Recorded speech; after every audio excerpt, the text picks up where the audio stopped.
Chapter 1462. Hua Xiuli did not expect that her assistance would come at such a coincidental time. She had personally escorted the rations, but because the battlefield was dangerous, she only had time to deliver the rations to the people sent by Xiao Su before returning to Jiangnan. However, when she delivered the rations, she received a reply from her good friend, which made her very surprised. When she returned to Jiangnan, she poked her husband. Her face was full of grievances, but her tone was full of joy. Qing Yan is pregnant, and she even cheated me of 100,000 rations, saying that it's New Year's money for the baby. What the hell, I didn't even take a look at my godson, and she gave me such a big red packet. I'm at a loss. Sob, miser, you have to make a decision for me. Although she said that, she was very happy for her good friend. The rations were originally bought by her good friend, and she was only helping to manage them. Now, they were returned to their rightful owner. However, when she saw her miser, she could not help but act coquettishly. Unexpectedly, Lin Fengyi did not say anything and picked her up by the waist, walking into the room like the wind under his feet. Hey, what are you doing? It was broad daylight, and they could not be seen by the servants.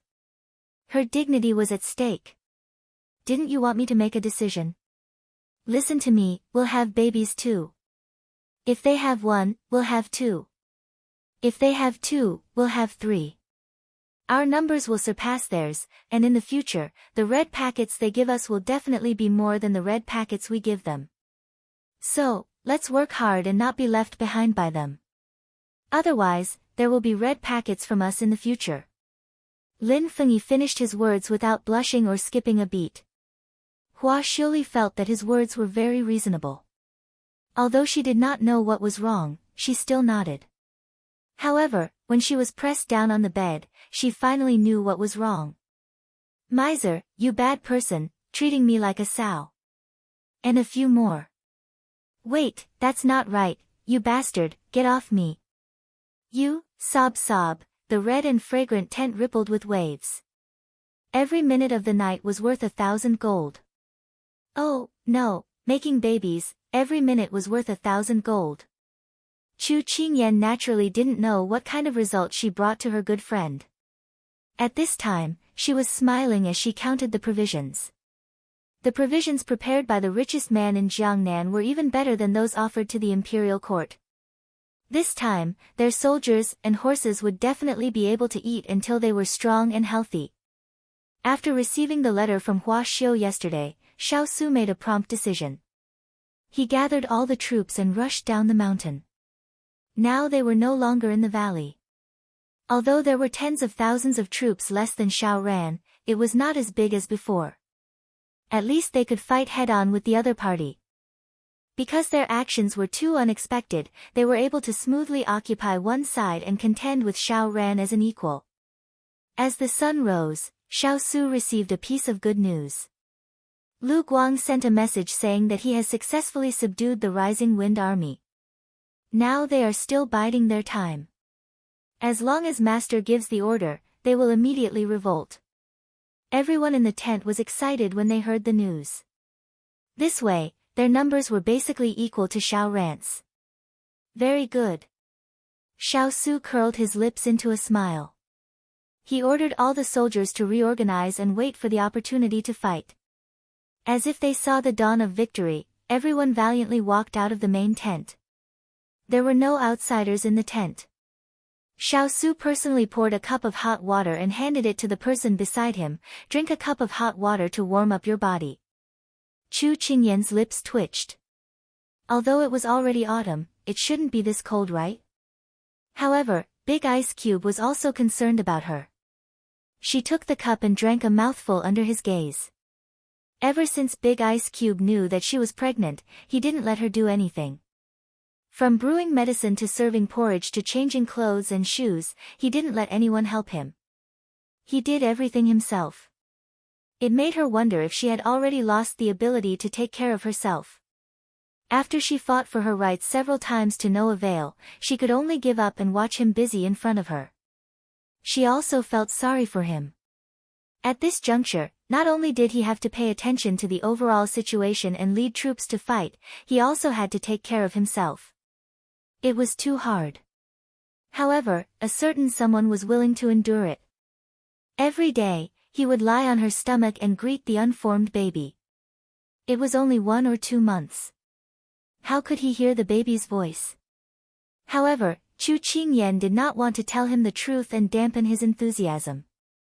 Seeing that he was behaving like a big kid, she was also affected. She would talk to the baby for no reason. Thus, the two of them were like a pair of retarded parents. They would gather together and talk to the baby. Big Ice Cube, you should rest for a while. These 2 days, I haven't seen you sleep at all. You're as busy as a spinning top. Even if your mind can take it, your body can't take it. She put down the teacup and reached out to tug at his sleeve, looking at him worriedly. Once on the battlefield, it was common for him to not rest for several days and nights. However, when he met the little fellow's water spirit's gaze, he changed the words in his mouth and nodded according to her wishes. However, the little fellow was insatiable. She wanted him to rest under her eyes, afraid that he would secretly go busy again. In the end, Xiaosu lay on the bed and rested his head on her lap. From bottom to top, the person on top of his head looked at him with a smile. He couldn't help but reach out to wrap his arms around her waist. It was still so small. It was hard to imagine that this delicate body was pregnant with a life, a child connected to his blood. Ian, how are you feeling today? She gently massaged his shoulders and smiled. Ethereal said that at my age, I would start to vomit. However, I don't know if it's because the baby understands me, but other than being addicted to acid and lethargy, there are no other symptoms. It's very stable. Xiaosu curved his lips. He leaned over and kissed her stomach through her clothes. It's very obedient. Very good. When it's born, I'll reward it well. Chu Qingyan pursed her lips and smiled. She raised a hand to caress her stomach. The familiar fragrance made him sleepy. Slowly, he closed his eyes and fell asleep. She had been sleeping recently and didn't feel sleepy at all. Seeing this, she leaned against the bedpost and quietly looked at the person in her arms. There was a happy and satisfied smile in her eyes. Family. What a beautiful word. In Prince Yi's manor in the capital, Lin Jiangdong brought a few pieces of news. First, Chu Qingyan was pregnant. Second, Junlin's army had been defeated. Third, Sichuan Emperor was critically ill. Xiao Ho, who was watering the flower pot, heard the news. He casually put the kettle on the windowsill and took the cloth towel from the servant to wipe his hands. There was a smile on his face. It's all good news. Lin Jiangdong also smiled. The wrinkles on his face were almost like chrysanthemums. Yes, after waiting for so long, we finally got it. He knew who he was referring to without saying it. Xiao Ho chuckled. Write a letter to Imperial Brother and tell him that it's time to return to the capital. Yes. Chapter 1463. When Xiao Ran received the battle report, he suddenly felt a little dejected. After experiencing so many unforeseen events, there was always a time when he could not hold on any longer. He did not expect that after forcing Xiaosu into such a desperate situation, he would still be able to escape. Xiao Ran had cut off his rations, cut off his escape route, and was still able to peacefully contend against him as an equal. Sometimes, Xiao Ran couldn't help but wonder if the heavens were on his side, helping him all the time. Your Highness, their men are stationed 30 miles away from us. There are a total of 50,000 soldiers and horses. When Yan Shi saw Xiao Ran like this, he did not want to bother him with these things, but at this juncture, he had to be more vigilant. Xiao Ran chuckled, you missed out. They still have a beast army. That was a terrifying force that could fight against 5 enemies by himself. Yan Shi was startled when he heard this, and fear appeared in his eyes. He did not forget that 2 days ago, the horde of beasts had passed through like locusts. Wherever they went, not a single blade of grass was left alive. It was still a clean death under the sword, and there was no pain. However, if he fell into the beast army, he would not be able to live or die. Xiao Ran noticed Yan Shi's expression, and a hint of bitterness appeared at the corner of his mouth. Humans could fight against the heavens and fight against humans, but creatures like beasts, you could not communicate with them. The moment they came up, they would tear and bite. They were incomparably vigorous and could not be understood. In the end, they could only passively take a beating.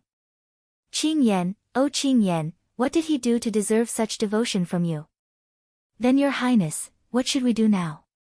After all, Yan Shi had led the army for many years, so he quickly put away his emotions and asked respectfully. Although they have a horde of beasts, strictly speaking, we still have a lot more people than them. So, we must take advantage of this opportunity to catch them all in one fell swoop. Has the gunpowder arrived? The dejection only lasted for a moment, and Xiao Ran quickly pulled himself together. Thinking that the batch of gunpowder that he had asked someone to make should have arrived, he relaxed for a moment. Yan Shi immediately nodded. I've received the letter. It will be delivered this afternoon. Very good, now we have nothing to fear even if they have a horde of beasts. Xiao Ran revealed a cold smile. Water Spirit had sent 2 letters, both of which contained important news. Junlin's army had been defeated and had now retreated from Sichuan. Hong Jianhua and Lin Meng led their troops to take over all the cities in the west. The imperial court's troops were all subdued and posed no threat. Lin Meng led 30,000 troops to guard the city while Hong Jianhua led the remaining 50,000 on the way to support them. The other letter was from the capital and contained only a few short lines. Consort, you made her move. The emperor was critically ill. She began to draw in the net and quickly returned to the capital. Chu Qingyan didn't have any problems understanding the first letter, but the last letter made her extremely confused. Although she could understand every word, she couldn't understand when they were strung together. When there was no one around, she grabbed Big Ice by the collar and approached him. She snorted, "Are you and Princey hiding something from me? Could it be that this is the backup plan you were talking about?" In Xiao Su's eyes, her slender fingers didn't seem to be grabbing his clothes. Instead, they seemed to be resting on his chest, tickling him and making him restless. He raised his hand to cover her small hand and rubbed the back of her hand with his fingertips. His eyes sparkled. Yes, before the alliance of the 3 countries, we had already planned it. But we didn't expect the invasion of foreign enemies, which delayed a lot of time. Seeing him admit it, her pretense of being mean immediately dissipated. She blinked her big eyes curiously and couldn't wait to ask, "Come on, tell me, what's the plan?" "It's not the right time yet." Xiao Su pinched her nose. When he saw her accusing eyes, he couldn't help but chuckle. "You're so bad, so bad." She slapped his hand away and pretended to be on the verge of tears as she caressed her stomach. "Baby, look at your father. He's always bullying your mother. When you come out, you must properly teach your father a lesson on behalf of your mother." Xiao Su found it funny. He pulled her into his arms and tapped her lips with his finger. He smiled and said, "Tell on me to the baby. You're so cute." Humph. Coaxing her like a child. She opened her mouth and bit his finger. Then she proudly showed off to him. However, when she met his eyes that instantly darkened, she realized what she had done. Just as she loosened her mouth and was about to spit out his finger, he had already lowered his head and covered her lips with his, taking away all her breath and heartbeat. Sure enough, the evils brought on by oneself were the hardest to bear. The sun was already setting over the mountain, ready to set. Xiao Su gently patted the sleeping person on the bed and greedily looked at her sleeping face. Finally, he stood up and walked towards the main tent. The little fellow was already pregnant, so it was best for her not to participate in many things. This was also the reason why he didn't tell her about his plan. When he arrived at the main tent, everyone stood up. "Sit down. What's the situation now?" Xiao Su raised his hand and gestured. All the generals sat down again. Wu Lin stepped forward, his face full of joy. An hour ago, our men had already found their way to the back of the enemy's army and snatched their provisions. Those that we couldn't snatch, we destroyed them. We can finally hold our heads high. We've avenged the grudge of snatching their provisions. Xiao Su nodded. His generals didn't attack unless they attacked them. If they attacked them, they wouldn't let them off easily. Chu Yang's father also jumped out and smiled slyly. Didn't you send troops to patrol today? I accidentally found something and my heart itched, so I snatched it to take a look. Good fellow, several large carriages of gunpowder. No wonder so many people want to be the king of the mountain. It's so fun to snatch it. Everyone silently ignored Chu Yang's father's last few words. That gunpowder was used by Xiao Ran to deal with us. I never thought that the old man would snatch it away. It really is satisfying. Everyone laughed loudly. Xiao Su was very satisfied and his voice became a bit lighter. The provisions have been lost and the gunpowder has been stolen. This time they will definitely fight to the death with us, so we don't need to be polite with them. With the provisions and gunpowder gone, with Xiao Ran's personality, he would definitely be furious. In order to appease the army, he would use all of his firepower to attack them. Otherwise, if this dragged on, it wouldn't be good for them. Lord is right. Although we don't have as many people as them, we have nothing to fear if we go all out. Lu Weiyun straightened his back and spoke in a firm voice. Once these words were said, everyone agreed. Who said we don't have as many people as them? A clear voice came from outside the tent, making everyone look outside. The first to come in was Huoling. He happily pulled the curtain to the side and several figures appeared in front of everyone. At the same time, there was a loud voice, Lon Manor's Manor Lord has arrived. Chapter 1464. A beautiful woman in a sky-blue dress leisurely walked over. She was gentle but not lacking in magnanimity, beautiful but not lacking in heroic spirit. Every frown and smile of hers carried an air of elegance and confidence. It was rare for someone to be able to fuse these two opposite temperaments together in such a harmonious manner. After the woman walked in, an extremely young and handsome man strolled in. He was dressed in a luxurious white robe and had a calm expression on his face. Two servants followed behind them, a man and a woman. The man was calm while the woman was lively. The generals present did not recognize these people and looked at them warily. Their hands were already at their waists, ready to draw their swords with a single order. The woman did not seem to sense the tense atmosphere. She looked around but did not find the person she wanted to see. She crossed her arms and glanced at Xiao Su. Where's my little Qingyan? Resting. Why are you here? Xiao Su raised his eyebrows and gestured with his hand. Everyone withdrew their hands, and their vigilance turned into curiosity towards these people. If he remembered correctly, this lawn manor should belong to the pugilistic world. Why was it here? Sima Jun did not hesitate to find a seat and sat down. Ji Linyang also sat down beside her silently, as if there was no one else in his eyes other than the woman in front of him.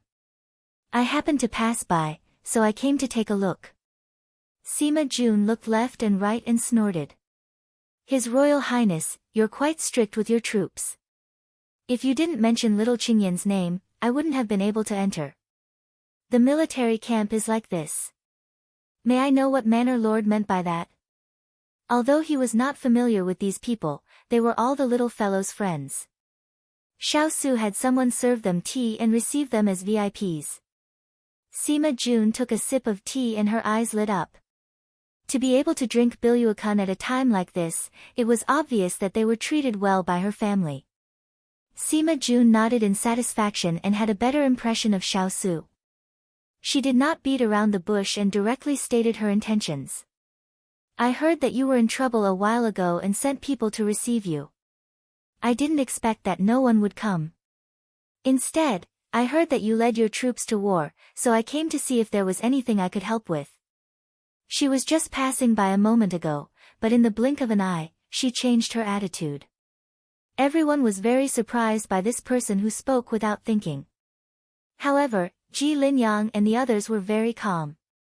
It was obvious that they were already used to it. Xiao Su raised his eyebrows. Just as he was about to say something, the curtain of the tent was lifted, and a figure rushed in. Sima is here. He could not hide his surprise. Sima Jun saw that the person was her good friend. She was about to stand up and greet him when someone beat her to it.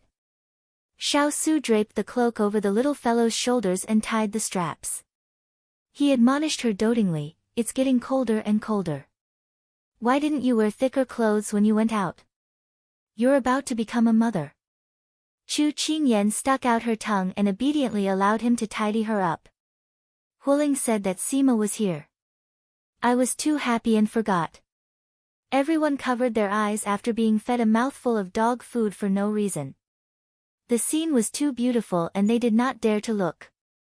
Sima Jun poked the person beside her. Did you see that? The gentleness of a man of steel is really enviable. Ji Linyang raised his brows. Oh. You like this? Sima Jun could not help but tremble at his malicious tone. She chuckled. I'm just joking. Don't take it seriously. She suddenly seemed to wake up. What did you just say? A mother. Little Qingyan, you're pregnant. She leaped over so quickly that no one could see her movements clearly. It was only when she stood in front of Chu Qingyan that everyone realized that this person's qinggong was simply godly. When Chu Qingyan saw who it was, she immediately pushed her big ice cube to the side and happily held Sima Jun's hand. She nodded vigorously. Yes, yes. Sima, long time no see. I missed you so much. Sima Jun reached out and hugged her. She jumped up happily. Long time no see, long time no see. I'm going to be a godmother. Ha, yes, you're going to be a godmother. I can't use words to describe how happy I am right now. Please allow me to laugh 3 times. Ha ha ha, Xiao Su, who had been ignored by his wife, and Ji Linyang, who had also been abandoned by his wife, looked at each other and saw the helplessness in each other's eyes. Before the two of them could hug enough, they were pulled apart by their men. Sima Jun glared at her petty man. Thinking that her good friend was pregnant now, she reluctantly sat back down. Chu Qingyan seemed to have gotten used to her big ice cube's invisible dominance. She sat down obediently and then couldn't help but exclaim in surprise, Sima, it's chaotic here. Why are you here? She then turned to Ji Linyang and asked, Master Ji, why don't you take care of Sima? Sima Jun choked on her tea. Ji Linyang was very pleased with her words and nodded solemnly. I'll take good care of her in the future. Sima Jun glared at him but couldn't hide her reddened ears. It's none of your business. Ji Linyang nodded seriously. Yes, it's none of my business. Sima Jun almost spat out a mouthful of blood.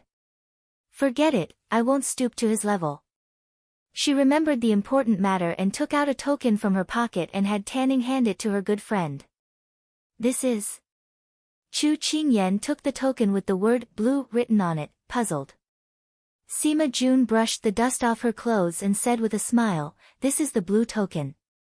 It can mobilize the troops of any place in the Blue Manor. However, there's no need to mobilize them. I've already brought them here and they're ready to listen to your orders at any time. Huh? Chu Qingyan didn't know how to react. Shang Guang, who was standing behind Sima Jun, said with a smile, my master heard that you're short on manpower, so he transferred half of our men here. He hopes that they can be of help. Chu Qingyan's eyes moistened. She was extremely touched. She turned to her good friend. I appreciate your kindness, but I can't accept this token. Sima Jun waved her hand heroically. You don't have to be so polite. Just take it as a meeting gift from me to my future godson and goddaughter. You can return them to me when you're done with the war. Her tone was firm, so Chu Qingyan had no choice but to accept it. Her heart was still surging with emotions. At this time, Ji Linyang also took out a token and handed it to Chu Qingyan. This is the token of the Ji family. 20,000 troops are ready to be dispatched at any time. Not only Chu Qingyan and the others, but even Sima Jun was stunned. She clearly hadn't expected him to do this. Linyang, what are you doing? Ji Linyang smiled. Of course, it's a meeting gift for my future godson and goddaughter. The generals present were stunned by the generosity of these two people who gave away troops without a word. What kind of friends did their Wang Fei make? If they weren't sending provisions, then they were sending troops and horses. This was too valiant.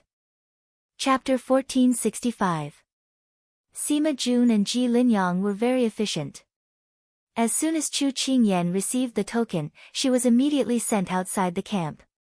There was a simple reception banquet at night. Chu Qingyan was very grateful for the help the two of them provided. Sima, I really don't know what to say about what you've done. Sima Jun waved her hand and said indifferently, you've also helped me.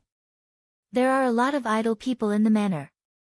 They're all holed up in the manor and grass is about to grow out of their heads. I didn't kick you here to help me loosen them up so that they won't keep nagging by my ear. They're about to grow calluses. As she spoke, she even pretended to dig her ears. Chu Qingyan knew that she was only saying this to make her feel better. The Blue Manor's business was so big that she had too much work to do. How could she be so free? Chu Qingyan knew that if she continued to speak like this, she would be too pretentious. Chu Qingyan filled Gu Ruoyan's cup with wine, then took her own cup and toasted Gu Ruoyan. I will use tea as wine to celebrate our reunion. Who was it that said that all meetings in the world are reunions after a long separation? Let's toast to this reunion. Sima Jun took her cup and clinked it with hers. Then, she drank it all in one gulp. Huoling, Turan, and the others sat at another table. They knew that they couldn't drink too much because of the upcoming battle, but they couldn't help but feel happy. The atmosphere slowly became lively. There was only one place in the tent that was the quietest. Xiao Su and Ji Linyang looked at each other in silence, their eyes dark and unreadable. The Ji family, is it the Ji family I'm thinking of? That's right, it's the Ji family you're thinking of. One asked calmly, while the other answered calmly. The Ji family, that was a place that lived in legends. Xiao Su had always thought that it was just a legend, a place that people imagined. It didn't exist in the world at all. Ah, I wonder if it's a boy or a girl. Why don't I get someone to buy them both? You won't only have one child anyway. What nonsense are you saying? Laughter and banter rang out, causing the two of them to turn their heads. Xiao Su and Ji Linyang looked at the two women whose faces were flushed. They smiled and shook their heads. Then, they raised their cups. Nice to meet you. Nice to meet you. One was an ambitious and ruthless person, while the other was a young master in seclusion. Originally, they had nothing to do with each other, but because of these two women, they became acquainted. A greeting of, nice to meet you, is a friend. At this moment, the atmosphere was relaxed, as if the coldness just now was just an illusion. With Sima Jun and Ji Linyang's help, Xiao Su was like a tiger that had grown wings. With Feng Qijuan in hiding, he could easily suppress Xiao Ran on horseback. After a battle that dealt a heavy blow to Xiao Ran's army, Xiao Su directly handed over the command to Heng Jianhua, who had rushed over with his army. This prince needs to make a trip back to the capital. The army will be under your command. Initially, he planned to return after dealing with Xiao Ran's army. But looking at the current situation, there was no need for him to stay. Heng Jianhua nodded and took the military order. Xiao Su left the main tent after explaining the follow-up and walked into his own tent. Inside the tent, the little girl was sleeping soundly. He silently sat down on the bed and waited for the cold air to dissipate before reaching out to touch her face. Ayan, I need to go back and take care of the matters in the capital. You stay by Manor Master Sima's side. Once everything is taken care of, I will send someone to pick you up. He spoke in a low voice, filled with longing and reluctance. If she wasn't pregnant with his flesh and blood, he would have kept her by his side no matter what. If he didn't need to put an end to those matters, he wouldn't have left them at this time. Afraid of waking her up, Xiao Su didn't say anything else. He only looked at her like an infatuated man, reluctant to part. When it was about time, he tucked her in before silently leaving again. Manor Master Sima, I'll leave Ian in your care. Xiao Su met Sima Jun after coming out of the tent and said sincerely. Sima Jun sighed in her heart. Such a proud and unyielding man was willing to lower his noble head for her good friend. This must be true love. She sighed in her heart, but it didn't stop her from agreeing. Don't worry, I won't let you down. Of course, she had to be able to keep him. Thank you. Sima Jun watched Xiao Su's departing figure and sensed someone approaching from behind. She scoffed and asked without turning her head, if you were the King of England, would you do the same? Are you saying that I would leave you behind and walk alone? The person behind her chuckled. That would only work if you were pregnant with my child. Sima Jun was speechless. She bent her elbow and stabbed behind her. The person behind her dodged nimbly and grabbed her elbow. She fell into his arms and couldn't break free. Be good and don't move. I'm thinking about how to answer. Ji Linyang dragged her up the tree trunk. The dense branches and leaves blocked their figures, making it very convenient for them to do bad things. Sima Jun was too lazy to move. She leaned in his arms and played with his black hair lazily. Answer me properly, or I won't go easy on you. Ji Linyang smiled. Let's make it clear first. Don't lose your temper. Sima Jun seemed to know that he wouldn't say anything nice. She raised her eyebrows but still nodded. If it were me, I would make the same decision as the King of England. I'm not the only one. I believe that any man would choose to do the same in such a situation. Pfft, Sima Jun rolled her eyes in annoyance. Can't help it. Who would bear to let his pregnant wife follow him on a long journey? Ji Linyang shrugged. Do you want to hear my opinion? Ji Linyang's hand that was stroking her hair paused. It was rare to see her so serious. He smiled and said, I'm all ears. The King of England's return to the capital must have something to do with the old emperor. Do you think little Qin Yan will want to be absent at such an important moment? Even if she is pregnant and needs to take care of the baby's health, she should at least have the right to know. If you make the decision for her without saying anything, even if you do it for her sake, do you think little Qin Yan will accept it? Sima Jun said indignantly. She looked straight at him, as if she had immersed herself in the role. The person in front of her was the detestable and self-righteous person. Ji Linyang hurriedly smiled. Okay. If we encounter the same situation in the future, I'll definitely tell you. Be good and don't be angry. Sima Jun was successfully appeased. A sly look flashed across her eyes. This was the effect she wanted. She wanted to see if he dared to make decisions on his own in the future. Happy, she leaned over and kissed him on the cheek. She chuckled and said, That's a good boy. Ji Linyang's lips curved. How could he not know what she was thinking? He just adhered to the principle of not saying it out loud. The most important thing was to make his wife happy. Gentlemanly demeanor and manly dignity were not important. Since I'm so obedient, shouldn't you give me a reward? Ji Linyang didn't wait for her to respond. He hooked her body and leaned over to kiss her deeply. Meanwhile, a slender figure lifted the curtain of the tent under the tree and flashed past as fast as the wind. No one noticed. Chapter 1466. Xiao Su selected a group of men and horses and set off in the direction of the rising sun. They traveled for 3 days and 3 nights in such a rush. One day, they stopped to rest. Xiao Su heard his subordinate report that the carriage following behind the group was still there. Xiao Su felt that something was wrong. He waved his hand to have Turan bring the people over. Soon, the people were brought over. This group of people all wore black bamboo hats, except for the woman at the front, who wore a snow-white hat. May I know why General has invited us here? The person standing next to the woman who looked like an attendant was the first to speak. When Xiao Su heard the voice, his sharp gaze instantly fell on the silent woman. Then, it quickly turned into helplessness. He clasped his hands behind his back and said indifferently, "How long are you going to hide this from me?" When Chu Qingyan heard his words, she knew that she had been seen through. She puffed up her cheeks and took off the bamboo hat that covered her. She asked curiously, "I had Jin Xian and Sui follow behind me. The people around me were all unfamiliar faces. How did you guess that it was me?" Xiao Su saw that she didn't know her mistake at all and was still full of curiosity. He couldn't help but feel a headache coming on. He waved his hand to dismiss everyone. It was best not to let others see him discipline his wife. He walked in front of her. "Do you think there's anything on you that I can't recognize?" "Rogue." She blushed and raised her hand to hit his chest lightly. This indirectly told her that he didn't rely on others to recognize her, but because he recognized her.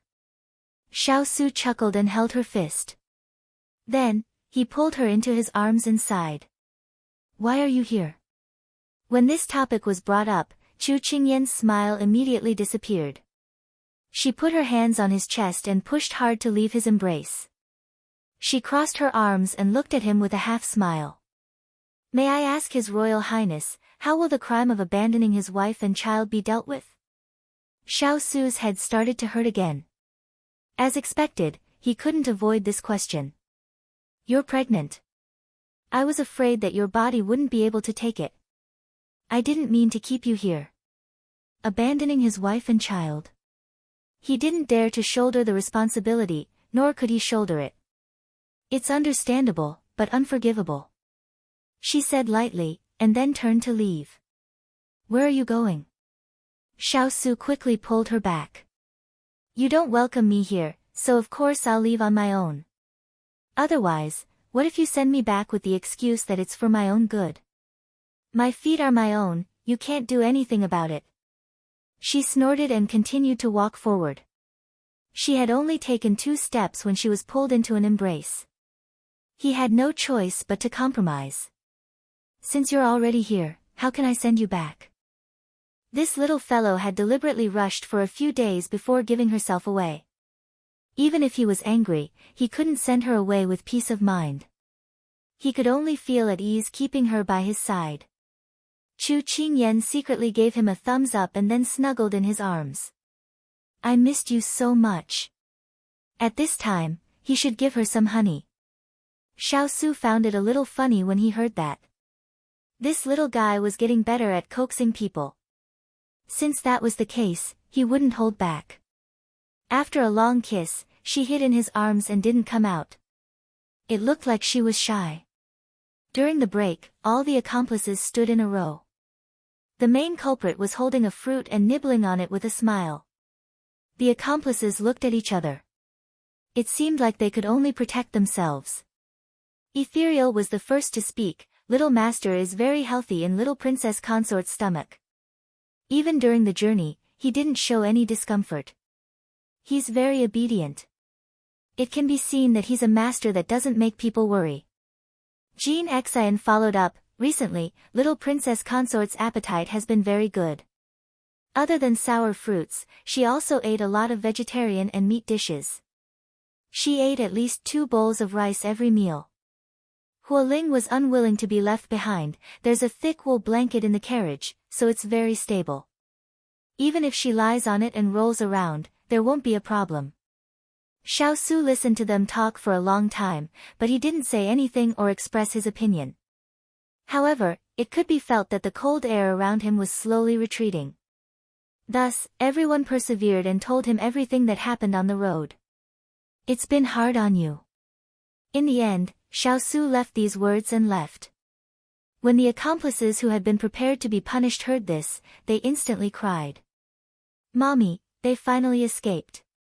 Hearing the cheers behind him, Xiao Su couldn't help but smile. He wasn't an unreasonable person. He knew that they had disobeyed his orders because of the little fellow. They had taken good care of her along the way, so it could be considered atonement.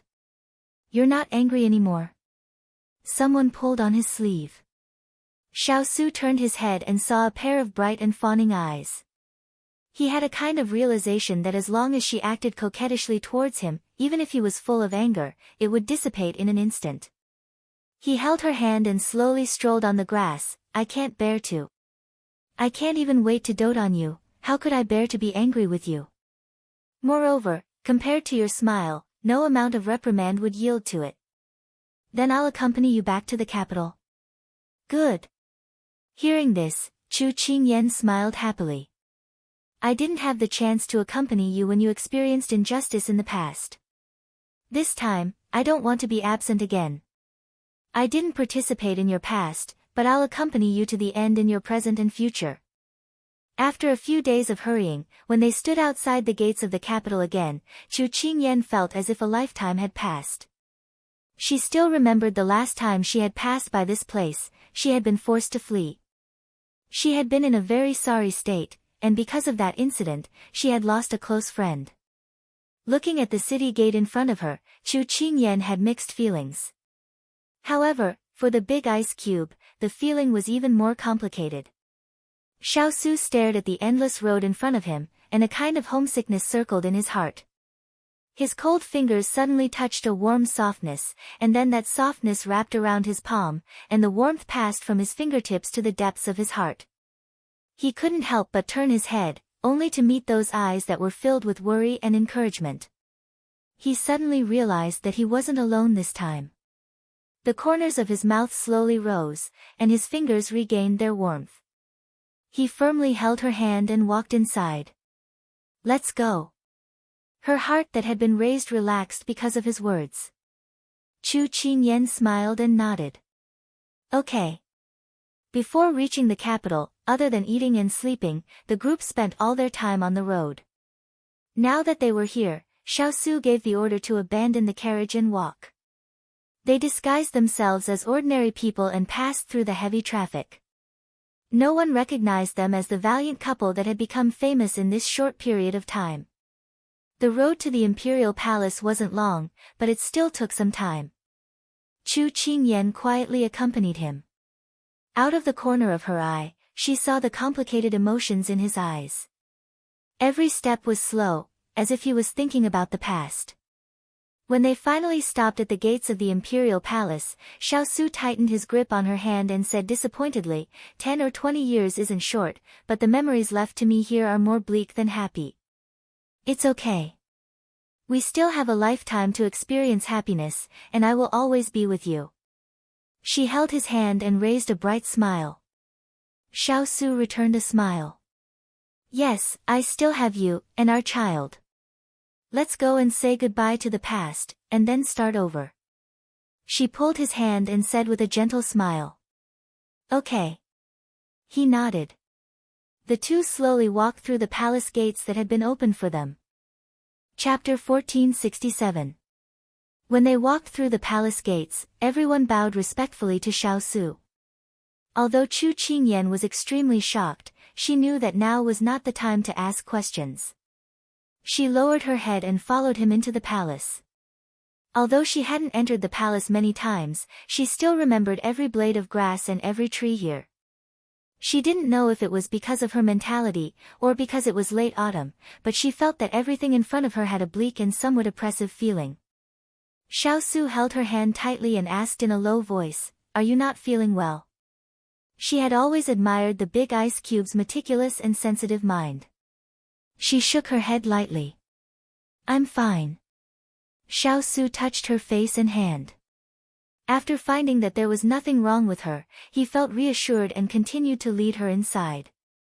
When they reached the palace where the Sichuan emperor lived, a familiar figure appeared in their line of sight. When she saw the gentle expression on his face, Chu Qingyan suddenly felt a bit sad. After not seeing him for half a year, he seemed to have lost a lot of weight. If Zijing saw him like this, her heart would probably ache immensely. "Imperial brother, imperial sister-in-law, welcome back to the palace." Xiao Ho cupped his hands in greeting to the two with a warm and sincere smile. Xiao Su returned the greeting, a trace of a smile in his eyes. "It's been hard on you these days." "Imperial brother, what are you saying? This is what this younger brother wants to do. Xiao Ho waved his hand, then said, I also have to congratulate Imperial brother and Imperial sister-in-law. Soon, you will have a child. I can also be an uncle. There was a bit of envy, but more blessings. Chu Qingyan's face was slightly red. She lowered her head and gently stroked her belly. She replied, it seems that the baby will be doted on by many people in the future. Of course. Xiao Su hugged her waist as he spoke matter-of-factly. Xiao Ho smiled. Looking at the sky, he reminded her, Consort Yu is in the palace feeding Imperial Father medicine. It's just the right time to go now. Although she didn't know what role Xiao Ho played in the Big Ice Cube's plan, she could guess a thing or two from their conversation.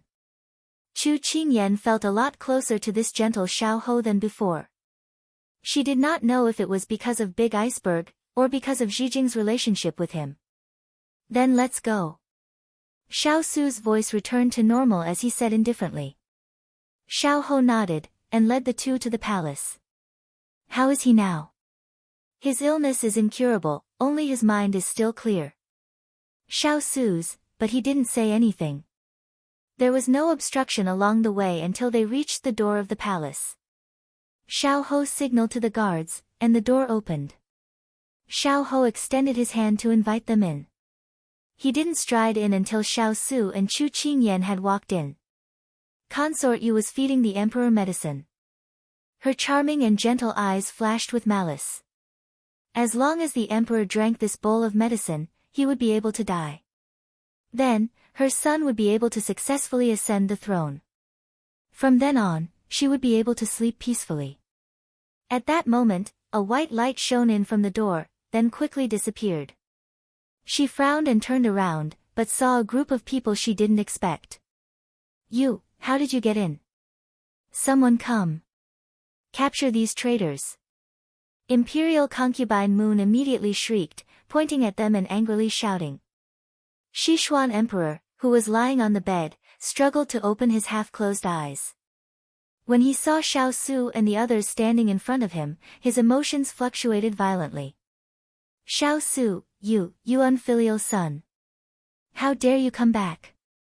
Father, if eldest brother and the others don't come back soon, I'm afraid they won't make it in time to send you off. Xiao Ho, who was standing at the side, said gently with a faint smile. Sichuan Emperor and Consort Yu finally noticed Xiao Ho. Consort Yu hurriedly stroked Sichuan Emperor's violently heaving chest. She turned around and scolded, Prince Yi, His Majesty has treated you well. How can you say such heart-wrenching words? Xiao Ho chuckled and looked at Imperial Concubine Yu with eyes like torches. Imperial Concubine Yu, I think no one knows better than you what has happened to Imperial Father's body. His words successfully froze Consort Yu. She twitched the corner of her mouth. What are you talking about, Prince Yi? I don't understand a word you said. Sichuan Emperor took a deep breath and glared at Xiao Ho. You're also an unfilial son. Don't try to sow discord here. I didn't expect you to be a wolf in sheep's clothing. You're really an ungrateful wretch. How dare you team up with this evil creature? Guards, arrest these two unfilial sons. However, no one obeyed the order.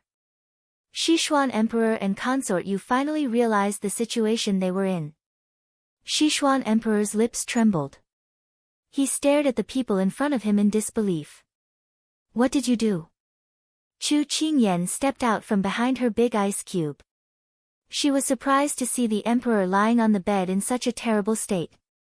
The person who used to be so domineering and oppressive to the big ice cube would one day end up in such a state. She had to admit that good and evil would eventually be repaid. Heaven's way of reincarnation. If you don't believe it, look up and see who will be spared by heaven. It's not what we did. It's what this good concubine in front of you did. If it wasn't for her help, I'm afraid we wouldn't have been able to take control of the imperial palace. Xiao Ho looked at the crazed emperor in front of him. He suddenly felt a sense of pleasure and coldness emerged in his eyes. Sichuan Emperor snorted coldly and looked at them with hatred. Without waiting for Sichuan Emperor to speak, Xiaohou spoke to Consort Yu, who was curled up and trying to reduce her presence. Consort Yu, Imperial Father's illness was diagnosed by you. All of the medicine was personally brewed by you. Right now, we, as his sons, have some doubts about Imperial Father's illness. We want to ask if you dare to drink the medicine in your hand. I know that this medicine is used to nourish the body. It's fine for a normal person to drink it. Don't you think so? Consort Yu's hand trembled and she almost spilled the medicine on her hand. She suppressed her trembling and said, "Why should I drink it just because you say so? Xiaohou, you're not sick at all, right?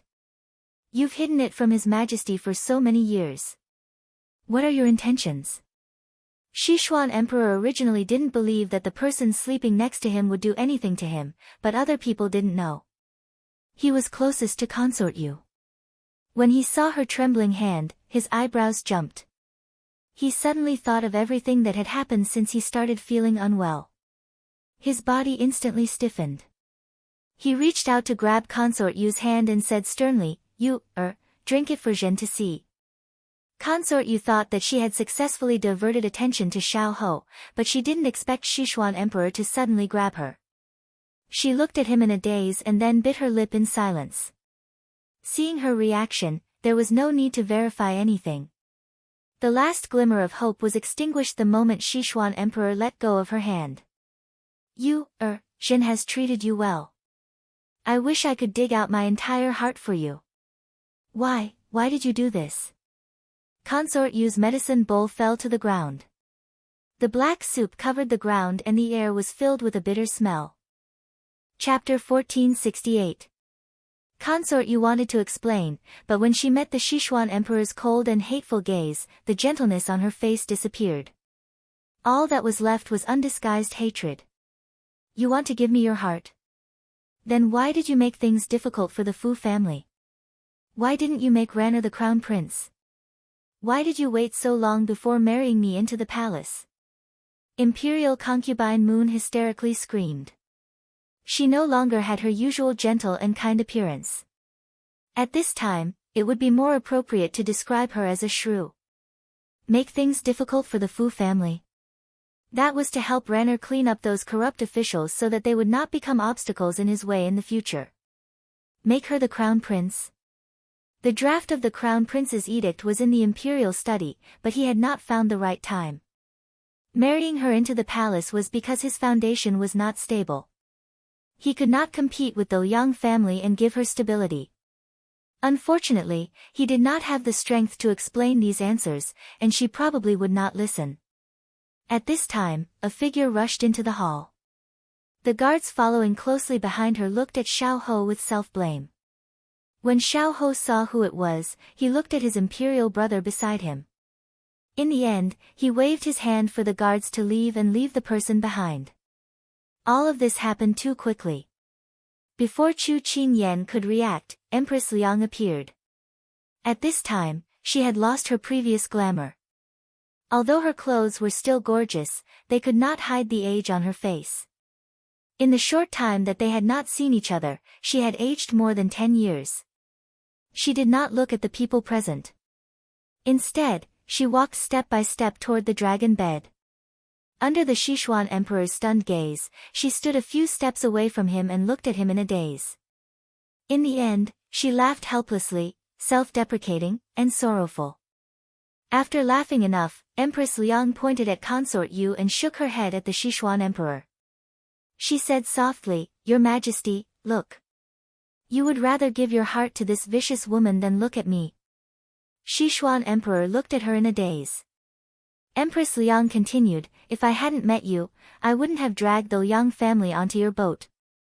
If I hadn't met you, there would be no harem fighting, no concubines fighting for favor. I would still be that carefree Liang Yuan. There would still be blue skies and grasslands. I could wield my sword, drink my wine, and ride my horse. But there are no ifs in life. I turned against the person I loved the most, and I forced my child to never see him again."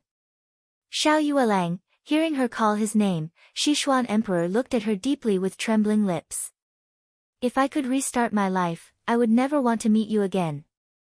Empress Liang laughed until tears came out of her eyes. Empress. Without waiting for Sichuan Emperor to say anything, Empress Liang turned around and staggered out of the hall. He had never said anything to her before, so there was no need to say anything now. When she walked to Xiao Su's side, she smiled bitterly. Child, I'm sorry. Xiao Su bowed his head, and his face turned pale in an instant. Chu Qingyan held his hand with heartache. Xiao Su turned to smile at her and comforted her. After speaking, Empress Liang slowly walked out of the hall like a wandering soul. On a spring trip, apricot blossoms blew all over my head. Which family's young man is so romantic? This concubine intends to marry you for the rest of my life.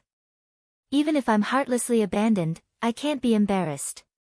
She still remembered that day when he stood under the tree with the apricot blossoms blowing all over his shoulders. It was so moving.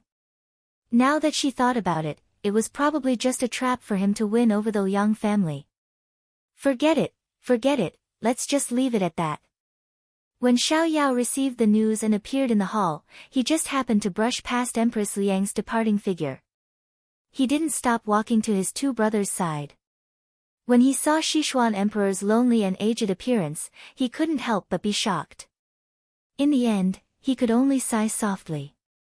The West Xian Emperor stared blankly at Empress Liang's departing figure. He suddenly thought of many, many things. That girl's smile was as bright as a flower, her unrestrained and carefree personality. He didn't know when she had started to change, but the root of it all was still his fault. Looking at the concubine he had doted on his entire life and the three sons he had neglected, Sichuan Emperor's heart suddenly felt powerless. The woman he had loved his entire life had mercilessly pointed a sharp blade at him in the end. And the woman he had neglected his entire life had been hurt the most by him in the end. He had never looked at his sons properly, but now they had grown to the point that he couldn't recognize them.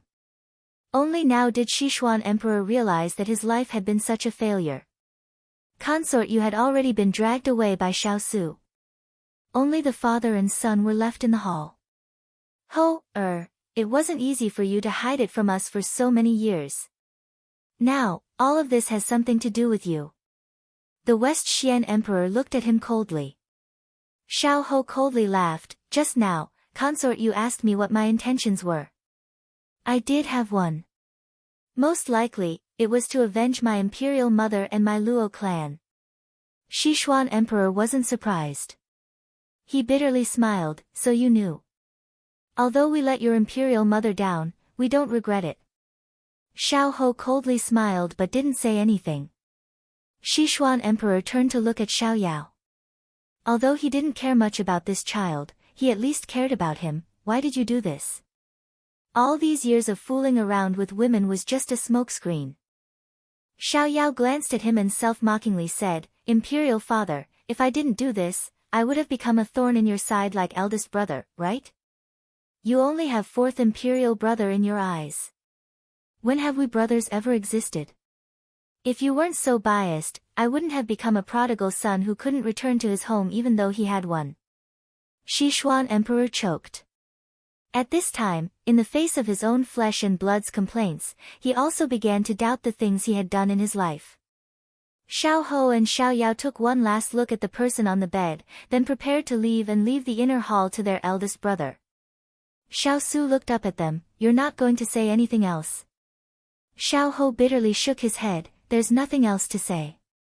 Xiao Yao also silently shook his head. At this time, not adding insult to injury was already the most benevolent thing they could do to their biological father. Xiao Su nodded, and the two of them walked out of the bedchamber without looking back. Sichuan Emperor felt embarrassed and sad that his two sons didn't want to leave. He had been so harsh on them in the past, and now it seemed that he didn't have the face to ask them to stay to accompany him in his final days. From just now until now, she had witnessed scene after scene of the imperial family's secrets. Chu Qingyan felt that her brain capacity wasn't enough. When she saw Sichuan Emperor look at them, she subconsciously grasped the hand of the person next to her. Xiao Su lowered his head and said softly to her, Go outside and wait for me. I'll be out in a moment. Chu Qingyan was a bit worried, but under his reassurance, she reluctantly nodded. She tightly grasped his hand and said seriously, "Okay, the baby and I will wait for you outside." Xiao Su held her hand and personally led her out of the bedchamber before walking back. "Su, do you hate Imperial Father?" When Xiao Su walked back to his original spot, he heard this question with a sigh echoing in the hall. Chapter 1469. Hate. Xiao Su was a bit absent-minded when he heard this word. At first, he probably hated him, but when he wanted to kill him, he didn't hate him anymore. Perhaps it was because he found the warmth of his life and couldn't bear to waste time on someone who didn't matter to him. "I don't hate him," he said indifferently. Upon hearing this answer, the Sichuan emperor was both surprised and somewhat understanding. The sunlight outside the window shone on him, making him radiant in a way that he didn't have. The light in his eyes dimmed, and he said indifferently, "Then what do you want to say to me?" "I have nothing to say." Xiao Su flatly refused. The Sichuan emperor was stunned, and then he heard him say, "I thought you had something to say to me." "Ha!" The Sichuan emperor laughed sinisterly. Su, oh Su, do you know what I dislike about you the most? You're too calm, so calm that it's frightening.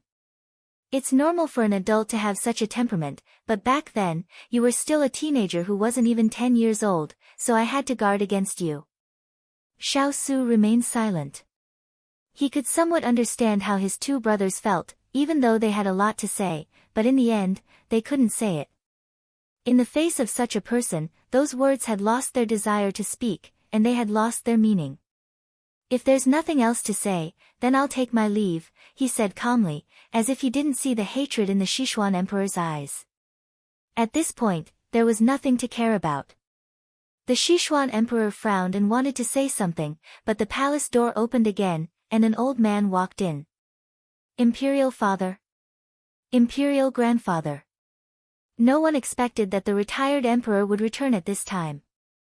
The retired emperor nodded at Xiao Su, and his gaze finally fell on his haggard son on the bed. A trace of love and pity flashed through his eyes, and then he waved his hand at the person beside him. "Su, you can leave first. Let Imperial Grandfather and your Imperial Father have a few words." Xiao Su nodded. The moment he turned around, he suddenly said, "Let's go. I've never coveted Sichuan's empire. Even now, I still don't have any thoughts of becoming an emperor.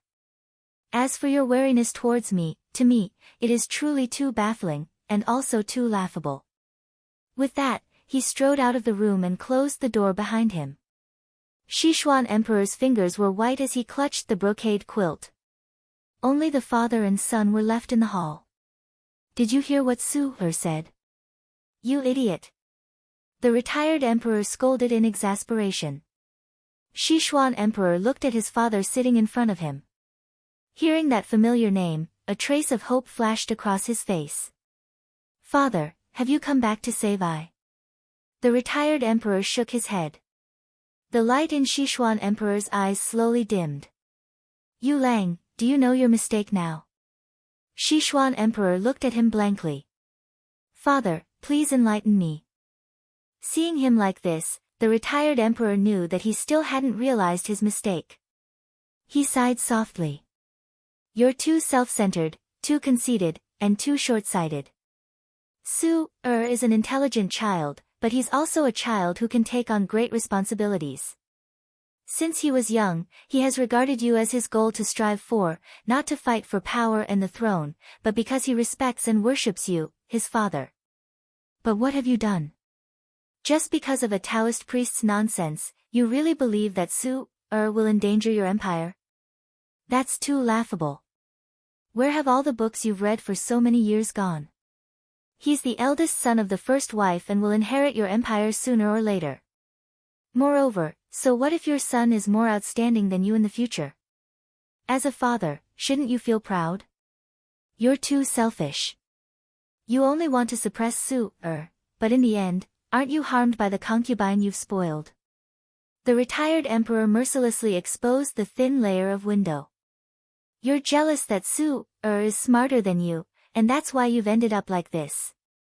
Yu Lang, you've disappointed father too much. Sichuan Emperor's face turned even paler. It was as if the purpose he had concealed for half his life had been exposed in broad daylight. He couldn't find a reason to refute it, and he couldn't refute it because it was the truth. What did he mean by wanting Xiao Ran to inherit his throne because he doted on imperial concubine Yu? He just wanted to use this reason as a cover for his goal.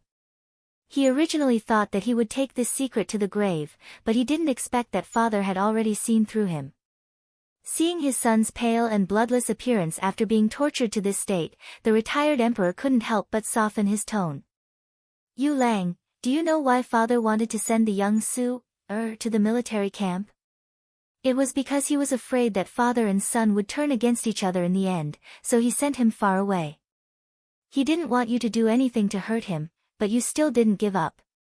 In the end, father betrothed the little girl from the Chu family to him so that you would let him go. Unfortunately, you weren't satisfied and went from bad to worse. Do you know that what you're most afraid of in this world will happen? No matter how much you try to stop it, gold will always shine. Yu Lang, it's not that father doesn't want to save you, but that father has saved you too many times. This time, it was you who pushed yourself into the abyss. If you had been a good emperor, a good husband, and a good father, you wouldn't have ended up like this today. You're too muddle-headed, Sichuan Emperor stammered, his face full of regret. Father, I was wrong. I know that I was wrong, he recalled Empress Liang's words just now, and tears suddenly streamed down his face. If he could do it all over again, he hoped that from the day he met her, he wouldn't go down the wrong path again. When the retired emperor opened the door to the hall, he seemed to have suddenly aged a lot. Your father has passed away. One of the most painful things in life was to see one's child die before one's own. He loved his son dearly, otherwise, he wouldn't have passed the throne to him. Unfortunately, Sichuan Emperor's death was reasonable for those in the know, but for those who didn't know, it was unexpected. That emperor who made people resent him left just like that. Chu Qingyan was stunned, and then followed the people around her to kneel down. In the past, she always said that she wanted to avenge the big ice cube, but now that he was really gone, her heart was at a loss. This person, whether rich or poor when he was alive, didn't he end up with a cup of yellow soil in the end? At this time, the retired emperor handed a bright yellow imperial edict to the eunuch beside him. The eunuch immediately unfolded it and read. The King of England, Xiao Su, has a kind and generous character, and is very much like Shen. His determination can't be taken away, and his heart can't be moved by great confusion. Zhen wishes to pass the throne to the King of England, Xiao Su. All the princes should work together as one to support the new emperor. Important officials should wholeheartedly assist the ruler, and support the country together. Here it is. At the end of the speech, everyone cheered in unison. Xiao Su took the imperial edict, and the retired emperor walked in front of him. He patted his shoulder and said earnestly, I didn't expect that there would be a day when imperial grandfather would pass the throne for the second time. You have to take good care of the country that your father emperor didn't protect well. Don't disappoint your ancestors. Xiao Su nodded, and the retired emperor left with his hands behind his back in satisfaction. At this time, Xiao Su held the little fellow's hand and lowered his head to give her a gentle and doting smile.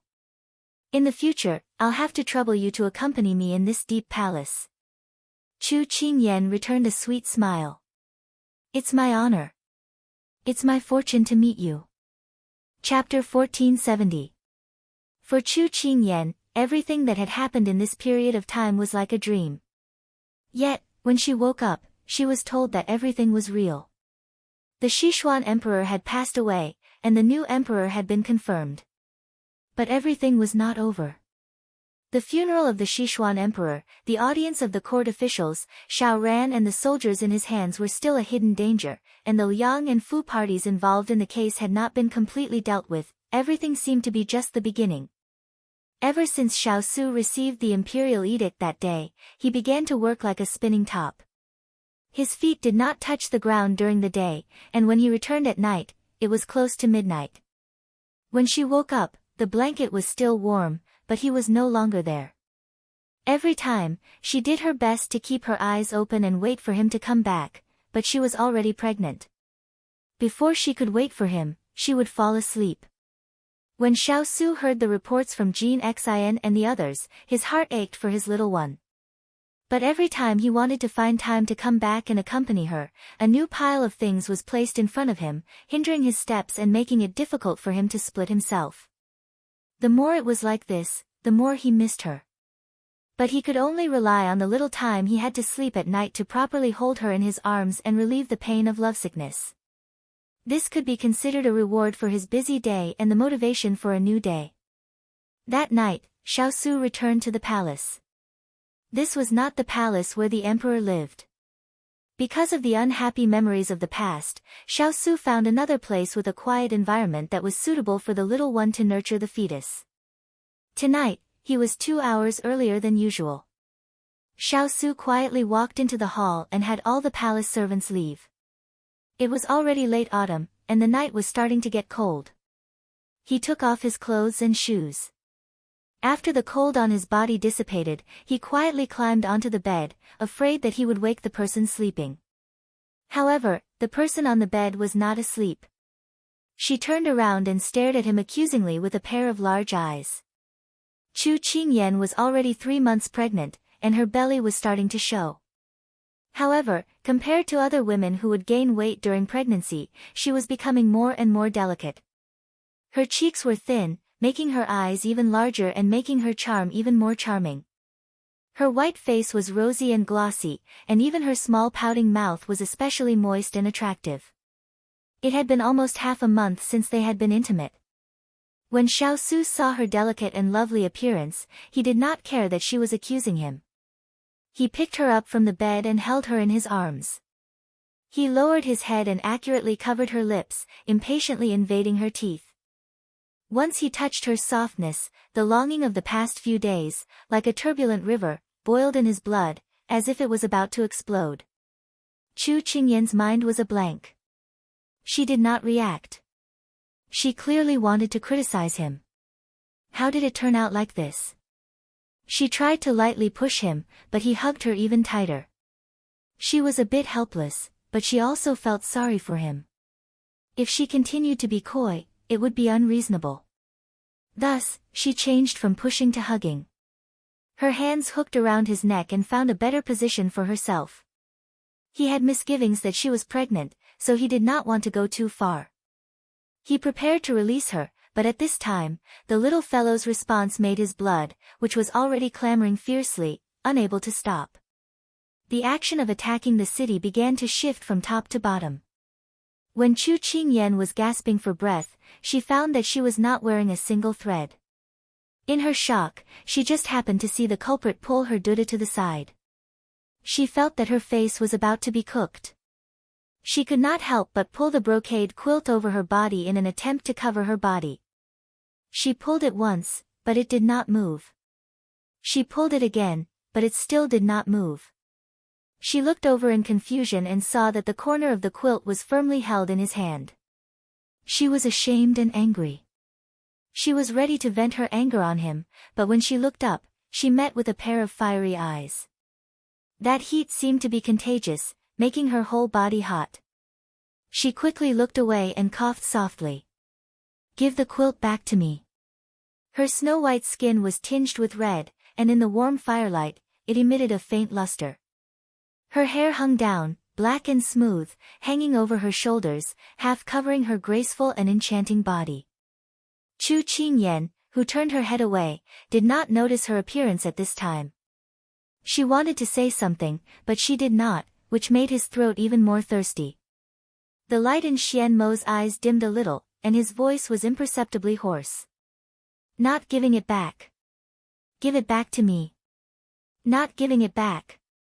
Back and forth, no one moved, but the atmosphere in the bed did not cool down. Instead, the temperature rose. Chu Qingyan could not bear it anymore. She turned her head, wanting to argue with him.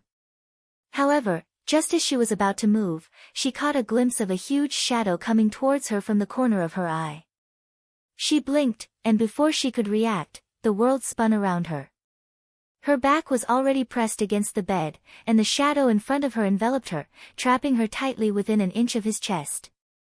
She opened her eyes, and that handsome face came into her sight. His eyebrows were like green feathers, his skin was like white jade, and his whole body had a noble aura. In the eyes of others, he was unattainable, but in front of her, he was like an ordinary man who had been pulled down from the altar. He endured, was in pain, but also looked forward to it. He bent down and whispered in her ear, "Give it to me." She opened her mouth slightly as if she was shocked by his words.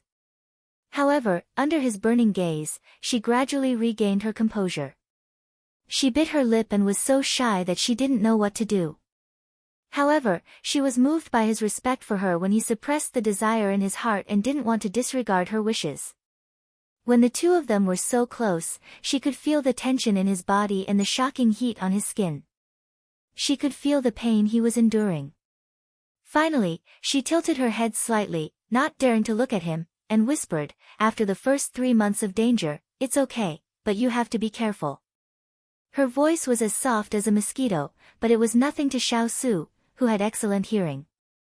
He frowned slightly when he heard what she said, and after he understood what she said, his eyes bloomed with dazzling surprise and excitement. Not long after she finished speaking, she felt as if she was wrapped in a ball of flame, and her whole body was about to burn. She also felt as if she was in the ocean, and she could only tightly hug the person in front of her, and bear his waves of passion. From the beginning, it was turbulent and surging, to the end, it was gentle, slow, and gentle. All kinds of patterns were changing. Men who were abstinent were scary, and men who were abstinent after not seeing each other for a long time were even scarier. At this moment, Chu Qingyan deeply experienced it, and she couldn't help but cry in her heart. At the last moment, fireworks exploded in her mind. She seemed to see him lowering his head, and devoutly and gently kissing her slightly bulging belly. That was the happiness of being pitted and spoiled. "Big ice cube," she whispered softly. "I'm here." Xiao Su replied gently. "I miss you so much," she said unconsciously. "I know." "How do you know?" "Because, I miss you too." They were only separated by a few walls, but it was enough to make her yearn for him. Chapter 1471. It was late at night and the night breeze was chilly. Inside the room, after a sweaty workout, she did not feel cold at all. But Xiao Su still carefully wrapped her in the blanket and pulled her into his embrace. Chu Qingyan wanted him not to be so cautious, but under his serious gaze, she let him do as he pleased. "Are you thirsty? Do you want to drink some water?" Because of the weather and her pregnancy, there was always warm water in the hall. Seeing that he was about to get up to pour some water, Chu Qingyan immediately grabbed his hand and shook her head, "No need, I'm not thirsty. Lie down and accompany me." Xiao Su withdrew his foot and hugged her again. He lowered his head and kissed her on the top of her head. Then he smiled and said, "All right, as you wish." People who had eaten and drank their fill were very easy to talk to. Chu Qingyan snorted. Although he was worried about the baby in her stomach, he had so many tricks up his sleeves that when she thought about it, she wanted to grab the blanket and cover her face. But she did not forget that she still had important things to do. "Humph, you've been so busy recently that you don't even want your wife and child. Tell me, are you seeing someone outside?" She wanted to grab his collar out of habit, but unfortunately, she could only touch his bare skin. Moreover, it was very elastic and made her heart ripple. As this thought flashed through her mind, the heat that had just subsided from her face returned. She coughed lightly and wanted to withdraw her hand, but he caught it. She raised her head and saw his smile that was not a smile, as if she had nowhere to hide in front of him. "Is my wife satisfied with what you see?" He placed her hand on his lips and kissed it. Then he looked at her seriously, as if he was sincerely asking for her opinion. Chu Qingyan felt as if she was about to burst into flames. Of course, she was not angry. Her eyelids twitched. How could he be so serious about this? Was he still the cold and aloof big ice cube from back then? I'm talking to you seriously, don't always change the topic. She pushed him lightly and forcefully changed the topic. She was afraid that he would say something that would make her blush and her heart race. However, she felt a warmth on her chest. She heard him say, "Ian, your heart is beating so fast." His innocent words and impure touch made her want to grab the blanket and cover herself. Just as she was about to go crazy, a low chuckle came from above her head. Then, she fell into his broad embrace again. "All right, I won't tease you anymore. Whatever you want to know, your husband will tell you everything he knows." Beside her ear was his carefree laughter after he was satisfied. Chu Qingyan raised her hand and pinched his waist in annoyance. "Who asked you to tease me? Who asked you to touch me in the future? No way. He wouldn't be able to eat meat in the future." For a young and strong man who had just tasted meat, this was simply torture. Xiao Su had a bad feeling and immediately expressed, "It's enough to have you in the family. Moreover, you're the only one in my eyes. Everyone else is just a flower in my eyes. There's no chance of them catching my eye." Although she did not show it on her face, Chu Qingyan's heart was still filled with joy. However, Xiao Su could still feel that he had successfully pacified the little fellow. He continued to tell her what he had been busy with during this period of time. With the death of the Shi Xian emperor, there was a great deal of work for him to deal with. He had to clean up the spies in the imperial palace, tidy up the harem, and then deal with the funeral. He could not be careless in any of these matters. Although he had the imperial edict of succession and was perfectly justified, everything he did now was in the eyes of the people of the world. There was no room for error. There were even more matters in the imperial court. The case of the Liang and Fu families had a wide range of implications. Every time a problem was uncovered, a chain of people would be implicated. It could be said that this was the biggest corruption case since the Sichuan dynasty. Although the alliance of the three kingdoms had collapsed, the imperial court had not completely taken over the dozen cities that had been previously occupied. They were currently cleaning up the scattered remnants. The invasion of the three kingdoms had been extremely cruel and ruthless. Basically, every city had been severely damaged. Not only did they have to settle the displaced people, they also had to stabilize the city. There were many things waiting to be done. Now, on Xiao Ran's side, including the soldiers sent by the Sichuan emperor, he had at least 80,000 soldiers. In the battle with Wulin, they had suffered a crushing defeat. However, Xiao Ran had made a prompt decision to retreat and avoid pursuit. Now, he was entrenched in the Great Plains in the north. Using the geographical advantage, he was engaged in a tug-of-war with Xiao Su's army, eyeing the capital like a tiger eyeing its prey. Now that everything is settled, Xiao Ran, that child, is really stubborn. Chu Qingyan leaned in his arms and shook her head. Xiao Su stroked her black hair and continued, "Actually, after we left, Xiao Ran had already planned to fight to the death with our people. According to the plan, they would have been exhausted in less than half a month. However, he did not expect that when the emperor had just died and the palace was in chaos, Consort you would take advantage of the chaos to escape. She even sent a message to Xiao Ran. That was why Xiao Ran reacted so quickly, retreating in order to advance." Hearing this, Chu Qingyan couldn't help but think of that day in the Sichuan emperor's bedchamber, the crazed and savage Consort Yu. Then she thought of the first time she met Xiao Ran, the Xiao Ran that she played with, the Xiao Ran that sent her out of the capital, the Xiao Ran that she met 5 years later, the Xiao Ran that gave her 5 years of trinkets, and finally the Xiao Ran that asked her why she couldn't like him. She had always thought that it was because people were fickle. Now that she thought about it, he had been influenced by his mother. If it wasn't for someone constantly fanning the flames by his ears and leading him down the wrong path, given his nature, he wouldn't have ended up like this today. She told her thoughts to the big ice cube and sighed. Xiao Su was silent for a while and then said faintly, "At birth, people are inherently good, but how many people in this world are good? He can't stay true to his heart. If his heart was firm, he wouldn't be so easily influenced by others. Chu Qingyan deeply agreed. That's right, he can't blame anyone else. As she spoke, she lowered her head and stroked her belly. She said in a low voice, in the future, we have to educate our baby well. Don't let him go down the wrong path and be an upright person. He held her hand and she leaned into his embrace. She heard him say, you should be a smart and strong person. Only then can you protect yourself and the people most important to you. She nodded with curved eyes and said in her heart, baby, you have to be a smart and strong man like your papa. The unborn baby had a helpless expression. He hadn't been born yet, but his father and mother had placed such high hopes on him. How could he have a happy childhood? Baby's heart was bitter, but baby didn't say it. The dead of night was suitable for rest and recuperation, but it was also suitable for doing some shameful things. A bright yellow imperial edict was delivered to Xiao Ran, but the contents were not the same as the one that Xiao Su had received. Chapter 1472. Child, this is what your imperial father left for you. A choked voice came from behind Xiao Ran. Xiao Ran turned around and his eyes fell on the person who had come.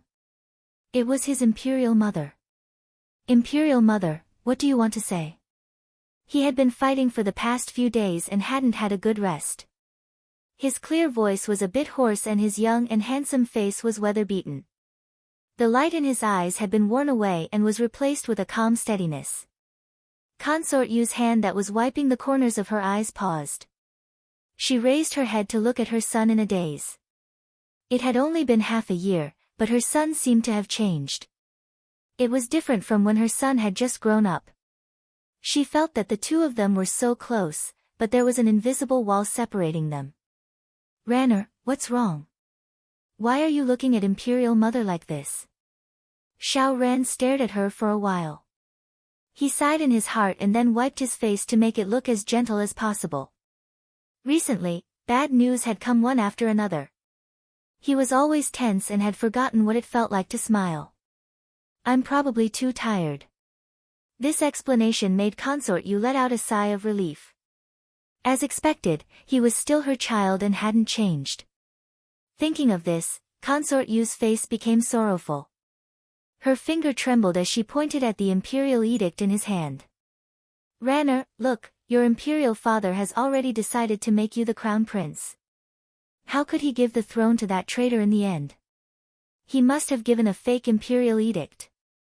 That throne is yours, Shi Xian is yours, you are the most ideal successor to the throne in your imperial father's heart. So what does imperial mother want I to do? Xiao Ran frowned as he looked at the person in front of him. Consort Yu didn't notice that something was wrong with her son. She let go of the handkerchief and reached out to grab his sleeve. She said in a sorrowful voice, Ranner, you have to take back the throne.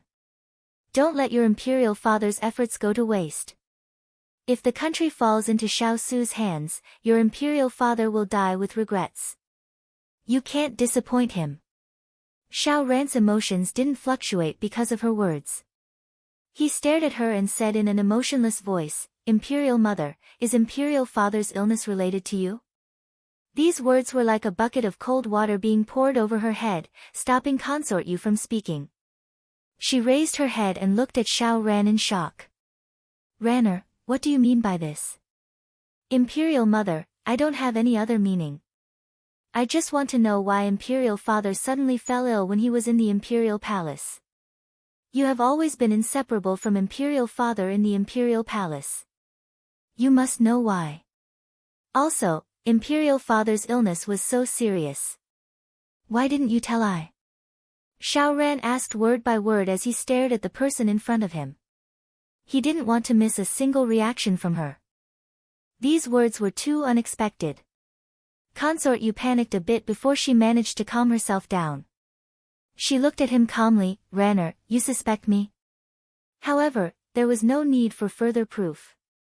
The answer was obvious from the emotions that Imperial Mother had unintentionally revealed. Xiao Ran stumbled back 2 steps. The calmness in his eyes disappeared. He looked with pain at the person in front of him who was as gentle as before but whose heart had changed beyond recognition. He said in a low voice, Imperial Mother, do you really think that I doesn't know anything? I may be stupid, but I'm not stupid to this extent. Imperial father has treated us so well. Why did you do this to him? Consort Yu froze and her face turned white. She didn't think that he would find out. Imperial mother knows that His Majesty treats us well, but he still made a move against the Fu family.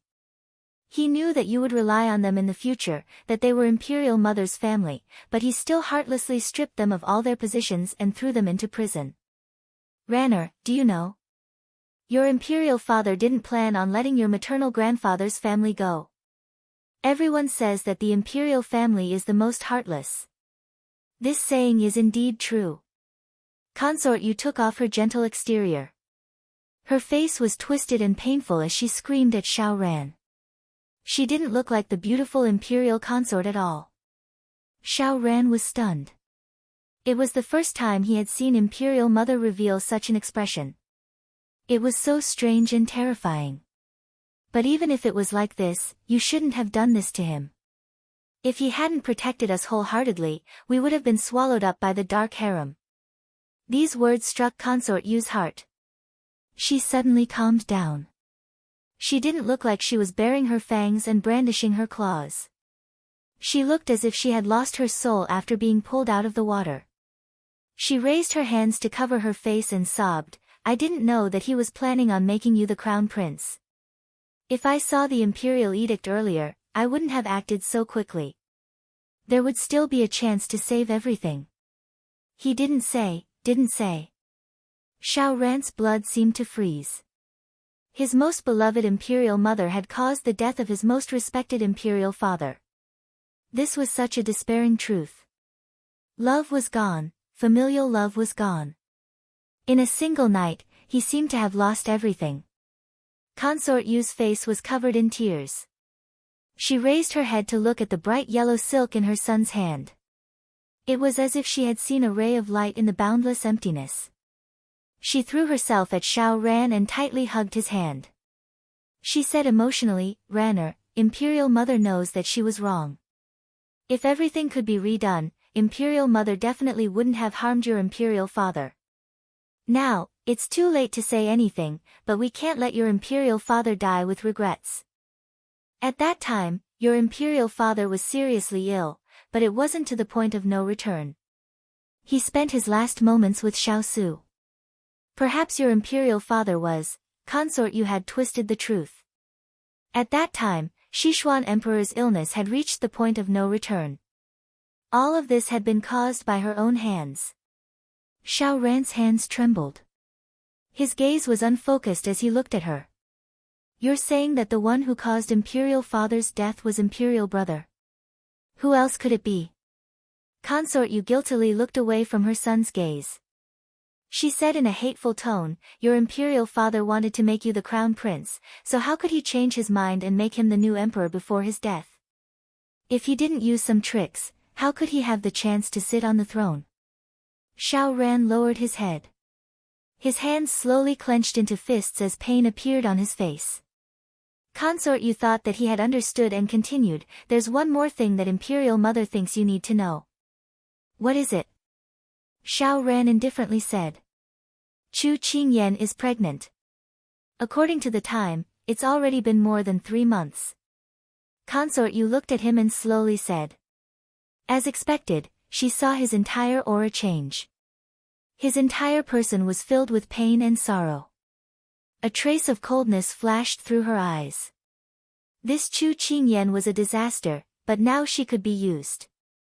Ranner, we still have people in our hands. Go and take back what belongs to you. Xiao Ran pursed his lips. A trace of sorrow flashed through his eyes. In the end, he nodded in agreement. All right. No one knew how much despair he felt at this moment, but there was still a trace of light in his heart. Chapter 1473. Time slowly passed. Xiao Su was still busy with court matters and Chu Qingyan was still peacefully nurturing her fetus. She didn't know if it was because of Xiao Su's arrangements, but no one came to disturb her. She ate and slept all day, slept and ate all day. She also flirted with her family's big ice block. Her days were very enjoyable. Xiao Su was afraid that she would be lonely in the palace, so he brought Chu Mu's mother over to accompany her. With Chu Mu's mother and the chattering Xining, the large palace became much livelier. Today, Jasper was also sent back. It's been hard on you. Chu Qingyan leaned back in her chair and smiled as she looked at the person kneeling in front of her. Jasper stood up and her normally serious face revealed a happy smile. It's not hard. This is what this subordinate should do. After that was brought back to the palace, there was no news for a long time. Jasper temporarily joined Water Spirit's people to help. After she reunited with Big Ice Block, Jasper was sent to another place and only came back today. You came back from the outside, so you must know a lot of news. Tell me what's going on outside. Big Ice Block didn't like her to worry, so he always picked some good news to tell her. But she knew that there weren't so many things that went smoothly. Now that Jasper came back, she could ask her about it. But before Jasper came back, Xiao Su had told her that for her master's health, she could only pick some unimportant things to report. For example, those cities had been taken back. Under Xiao Su's governance, they had slowly returned to their former prosperity and the citizens had a place to return to. Chu Qingyan listened with great interest. At this time, a little eunuch ran in. Princess Consort, the Hua family's young master is asking for an audience. Although Xiao Su had not yet succeeded the throne, all of this was already set in stone. Chu Qingyan was the only woman by the future emperor's side. Furthermore, she was pregnant. Seeing how the future emperor was treating her like the apple of his eye, Chu Qingyan knew that the position of mistress of the imperial harem was almost certain. No one could surpass her. Most importantly, she was a beautiful and kind lady who had never made things difficult for anyone in the palace. Therefore, in the entire palace, no one was disrespectful to Chu Qingyan. Everyone wanted to curry favor with her. However, in the palace where Chu Qingyan lived, all the servants were personally selected by Xiao Su. Other than the eunuchs, the palace maids were all female riders of the Shaolai cavalry. Not just anyone could enter. This little eunuch was called Shaoanzi because he had a clean background and was clever and sensible, which was why Xiao Su let him in. Shaoanzi naturally knew that this person was the favorite of the new emperor, so he had to listen to him and didn't dare to be disloyal. At this moment, he stood there respectfully with his head bowed and said. When Chu Qingyan heard this name, she could not hide the pleasant surprise in her eyes. Quickly send it in. Shaoanzi immediately turned around to send the message. It could be seen that this guest was important to the empress, so he had to properly greet her. This palace is truly blinding my eyes. Chi, it's all made of gold. Ah, it really is a golden house hiding a mistress. Hearing the voice before seeing the person, there was no one else who could speak like this. She was only 3-4 months pregnant, so it did not affect her movements. Chu Qingyan stood up to greet her. When she heard this, she couldn't help smiling. If you like it, I'll have your Sir Lin build you one. Hua Xiu walked over to hold her hand. Hearing this, she rolled her eyes. With his personality, he's so stingy. It's good enough that I don't starve to death, let alone build a golden house. If I go back and have a dream, it might come true.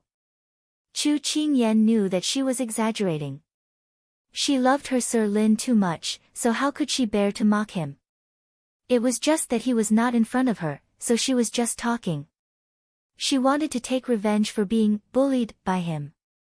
Just as expected, that's right, Hua Xiu blinked her eyes and shook her good friend's sleeve. She smiled mischievously and fawningly. That's right, that one in your family will be the emperor in the future. Can you talk to him and have him raise my family's salary a bit? Otherwise, with his meager salary, how will he support his family in the future? Chu Qingyan imitated her earlier, chi, and looked at her with a smile that was not a smile. Weren't you disdainful just now? Why is your heart aching now? But I can't do the things of an evil concubine, so you should put away these thoughts. Hua Xiu let go of her sleeve and sat down by herself. She looked like the world was degenerating with each passing day. Sure enough, after turning over, you don't recognize people anymore. My heart is sad, but no one knows my sorrow. Xining at the side laughed, young Master Hua, in Jiangnan, if you dare to say that you don't have money, then no one dares to say that they have money. Hua Xiu looked like she was sad for her misfortune and angry for her failure to fight. You little girl, you've learned how to make fun of people from your master. Be careful, or I'll have your master directly wrap you up and send you to Jean Xian, so that you won't be an eyesore in front of me. These words successfully made Xining blush. She stomped her feet and immediately hid behind Jasper, causing everyone to burst into laughter. Jean Xian was now the commander of the Imperial Guards and was responsible for the security of the palace. His future was limitless. Chu Qingyan also planned to be a matchmaker for the two of them when everything settled down. After chatting and laughing, the entire palace became lively. At this time, Hua Xiu restrained the smile on her face and said seriously, "That's right, have you heard? It's about your family's ascension." "What do you mean?" Chu Qingyan also became serious. She knew that her good friend wouldn't bring up this matter for no reason. Hua Xiu sized her up and frowned. "It seems that you really don't know. That person in your family has really protected you too well. Now I'm in a dilemma. Should I tell you or not?" Chu Qingyan immediately raised her eyes and locked them on her good friend in front of her with a serious expression. She couldn't back down. "Since you've already spoken, there's no reason to stop halfway. Or do you not treat me as a friend?" Hua Xiu cursed in her heart. This person knew where her Achilles' heel was and specifically targeted the weak spot. This made her have no choice but to reveal everything. After telling her good friend everything, Hua Xiu immediately ran away.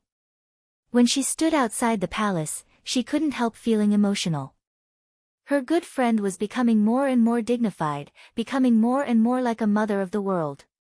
She couldn't resist at all. She had already said what she shouldn't say. She thought of the cold face of Xiao Su and couldn't help shivering. "Mother, this miser, quickly save me." She disappeared like a wisp of smoke. Shaoanzi watched the person disappear with a whoosh and couldn't help feeling emotional. The people the Princess Consort knew were not simple at all.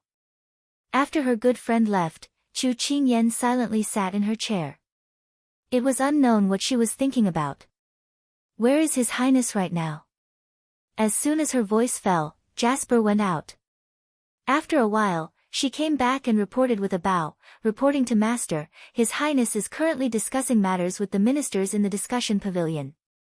Chu Qingyan was silent for a bit before standing up. "Come, let's go to the discussion pavilion." Chapter 1474. When Chu Qingyan's group arrived in front of the discussion pavilion, the eunuch standing guard outside came forward to greet them. Who didn't know that this was the heart of the Lord inside? "Princess Consort, why did you come here?" "The Lord is still discussing matters with the ministers," the eunuch kindly asked.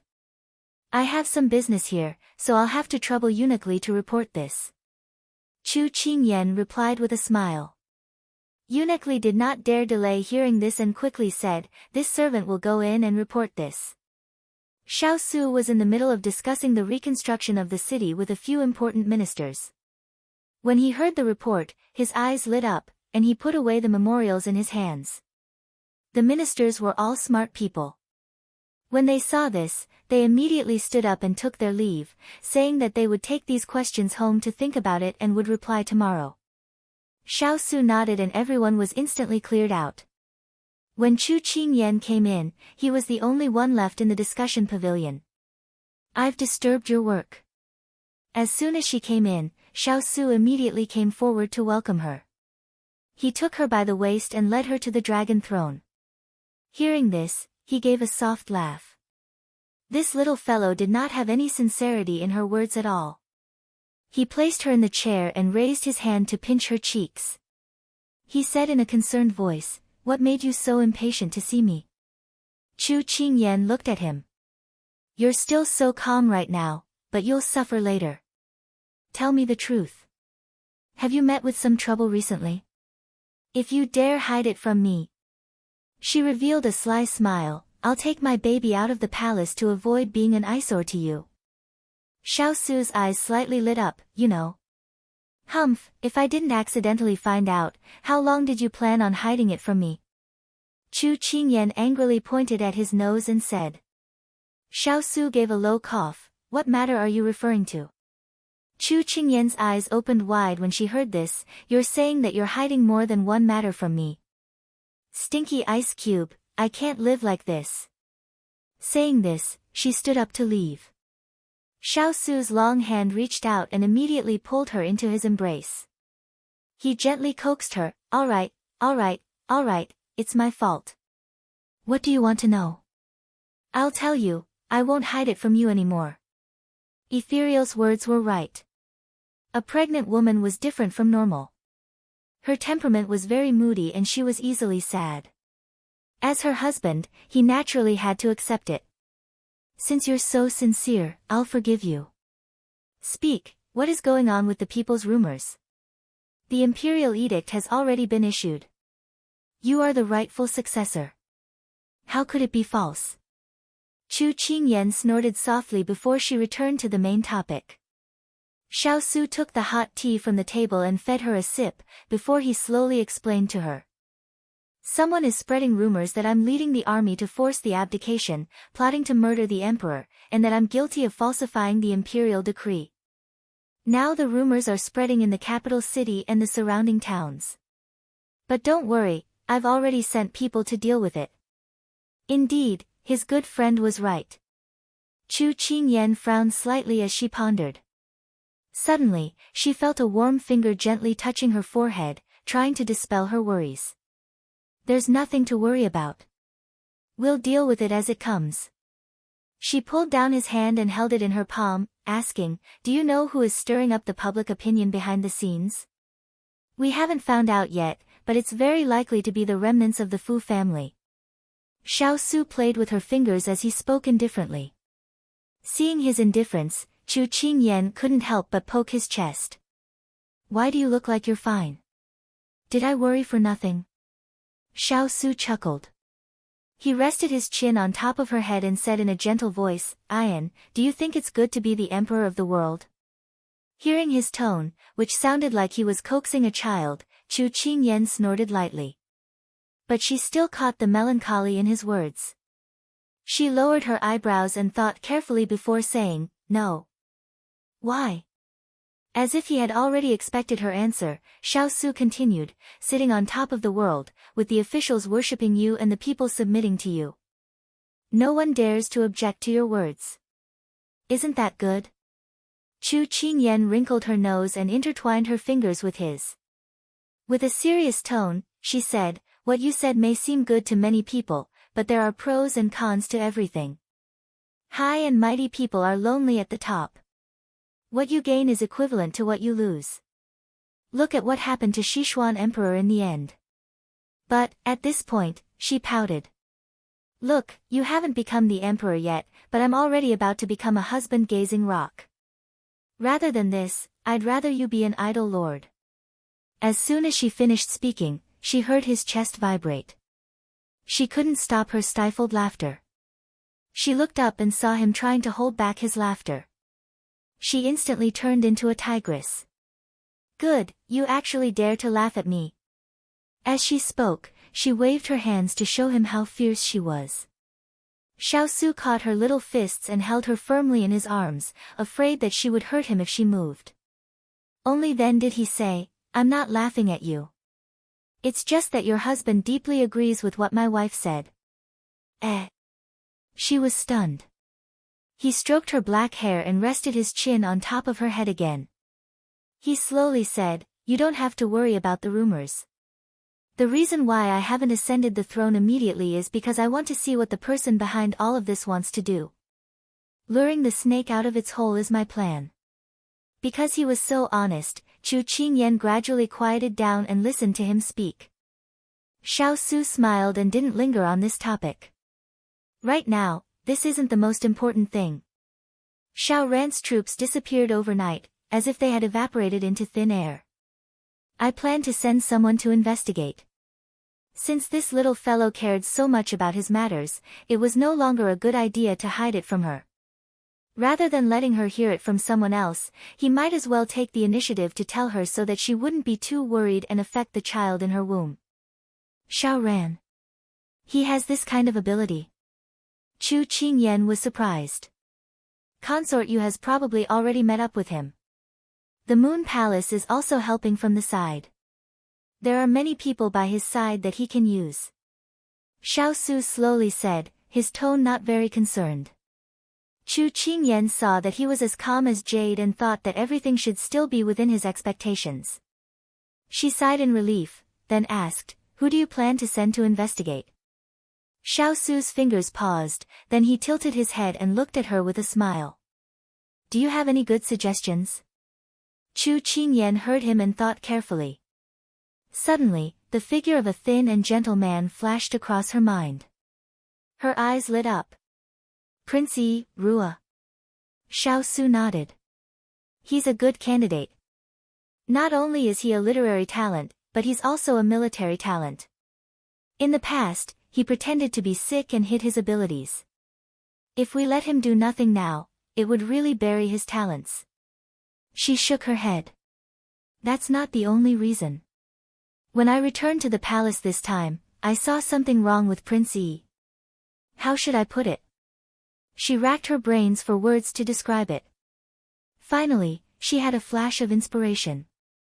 It seems like he has nothing left to live for. Although it's not a good way to describe it, I'm a little worried. After all, he's Xijing's sweetheart. Should we tell him about Peng Xijing? Xiao Su said, deep in thought. Chapter 1475. Chu Qingyan sighed and shook her head. I received a letter from Yenluo 2 days ago. She said that Xijing's condition isn't looking good. They're going to take her to a medicinal valley. It's a place mentioned in the medical books. It's very secluded, so they might disappear for a while. Speaking of this, she said in a heavy tone, according to the time difference between the messages, they should have already set off. If we tell Princey now, we won't be able to find them and will only make him more worried and anxious. Why don't we wait for Yenluo to send another message and then tell Princey? It's the most terrible thing for a person to experience great joy or great sorrow.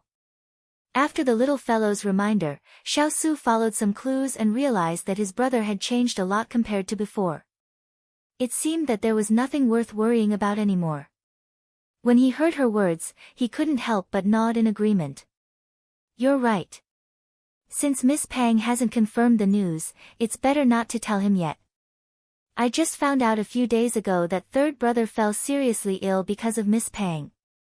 What he needs now is to calm down. Xiao Su frowned. I heard that he hasn't left the house recently. I don't know what he's doing, but he's very depressed. He had been so busy recently that he hadn't paid much attention to his brother. That's why we have to keep him busy. Chu Qingyan winked and smiled mischievously at him. Xiao Su chuckled. He raised his hand and scratched her nose. Okay. When Xiao Ho received Xiao Su's verbal order, he was drinking. After getting his revenge, avenging his hatred, and redressing his grievances, the huge stone in his heart finally disappeared. He felt that there was nothing left to worry about in life. After returning from the palace, he didn't interfere with anything outside. Instead, he soaked himself in wine. It was as if this kind of drunken life could keep him in a deep sleep without worrying about anything. Lin Jiangdong had always been worried about his master's depressed state of mind. When he received the news from the palace, he hurried to find his master. What? Does Imperial Brother want me to dig out Xiao Ran? Although there were several jugs of wine lying by his feet, Xiao Ho's mind was still clear. He could not believe the news he had heard and raised his hand to rub his sore eyes. Lin Jiangdong stepped over the wine jug on the ground and walked in front of him. He repeated the news in the palace without missing a single word. Then he said, presumably, His Royal Highness's people are all working hard to rebuild the court, so they can't spare anyone to deal with Xiao Ran. That's why he wants you to help. Xiao Ho raised his eyebrows. This was not impossible. But didn't I help him change his people in the imperial court? How can I help him deal with it? Xiao Ho still had his suspicions. Others might not know, but he had fought with him for so many years. It was impossible for him not to know how cunning this brother of his was. For him to suddenly appear, it was definitely not as simple as a lack of manpower. Lin Jiangdong was afraid that Xiao Su wouldn't accept the invitation, so he sank into his wine and racked his brains to defend Xiao Su. As you know, the previous imperial court was a rotten root. Even if Prince Ying and you worked together to get rid of many officials, they were only those who served in the capital. There are many corrupt and evil local officials, and they can't be replaced overnight. Even if they can be replaced, there aren't that many competent ones. Besides, there were many problems left behind before the emperor's death. It's already very difficult for Prince Ying to stabilize the situation, and it won't be so easy for him to take out more people for other things. It won't be easy to find more manpower. Xiao Ho took a sip of wine and felt that what his teacher said made some sense.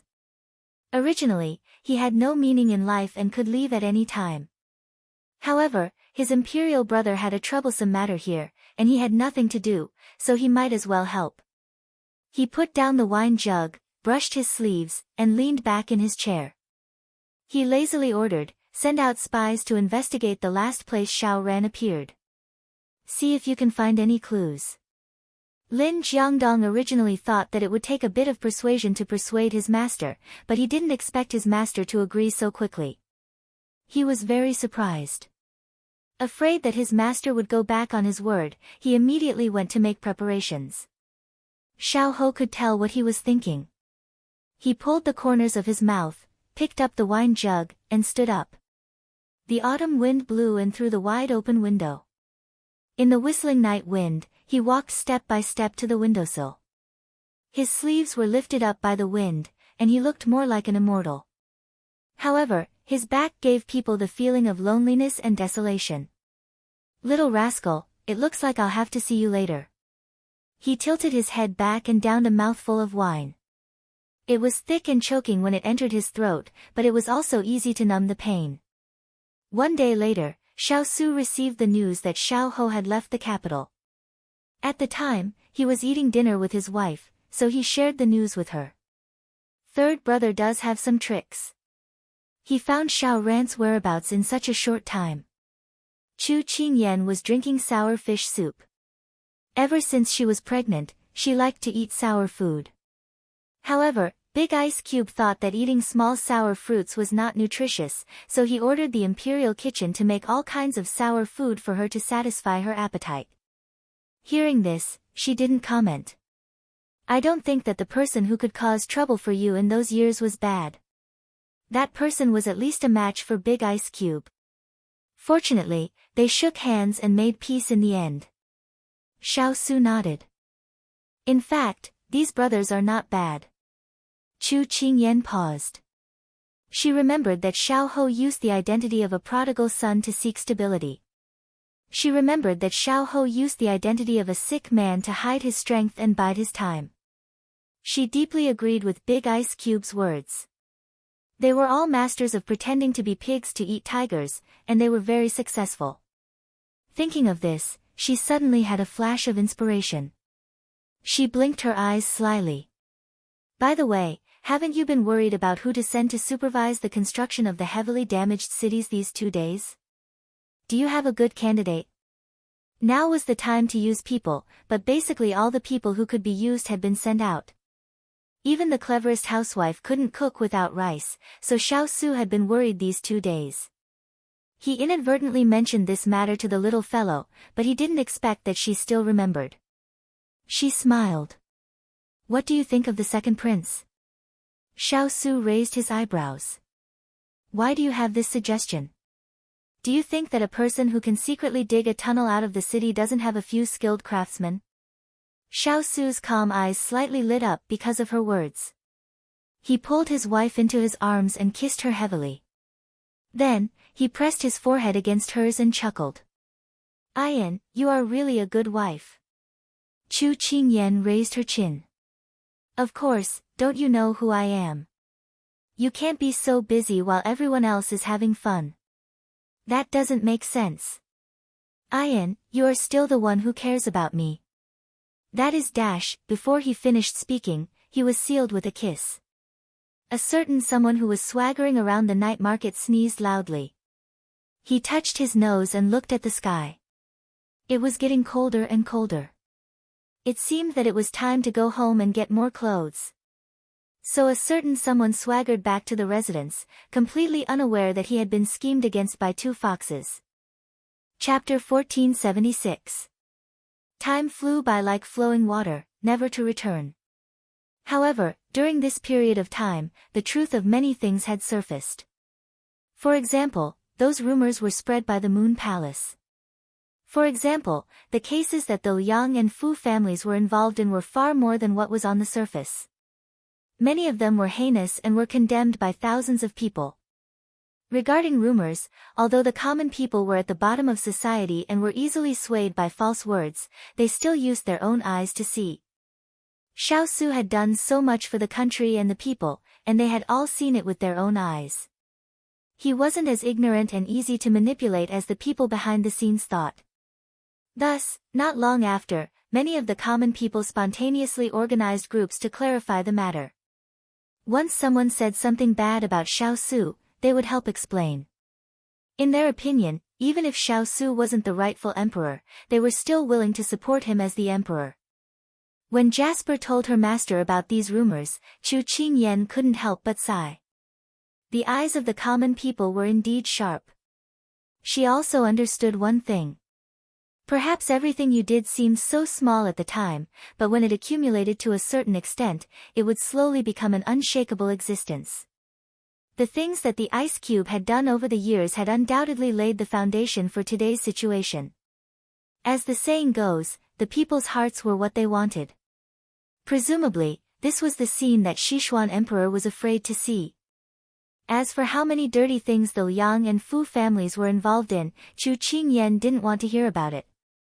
She didn't want to pollute the ears of the baby in her stomach. During this period of time, some things related to the people around her also happened. Lin Fengyi was transferred back to the capital to take up a post. Xiuli also stayed in the capital with him and often went to the palace to accompany her. After those few big battles, Sima had already returned to Lan Manor. From what she heard, she was also going back to make a baby. Ever since her father recovered his memories, he was like a wild horse that had broken free of its stalk.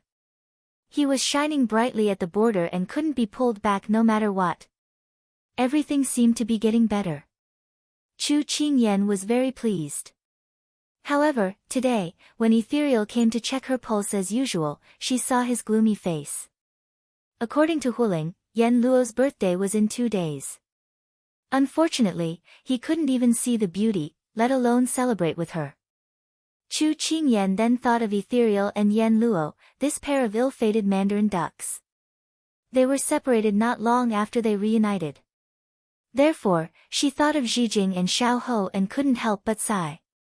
She rubbed her bulging belly. Right now, her only wish was that these unfortunate couples could get married as soon as possible.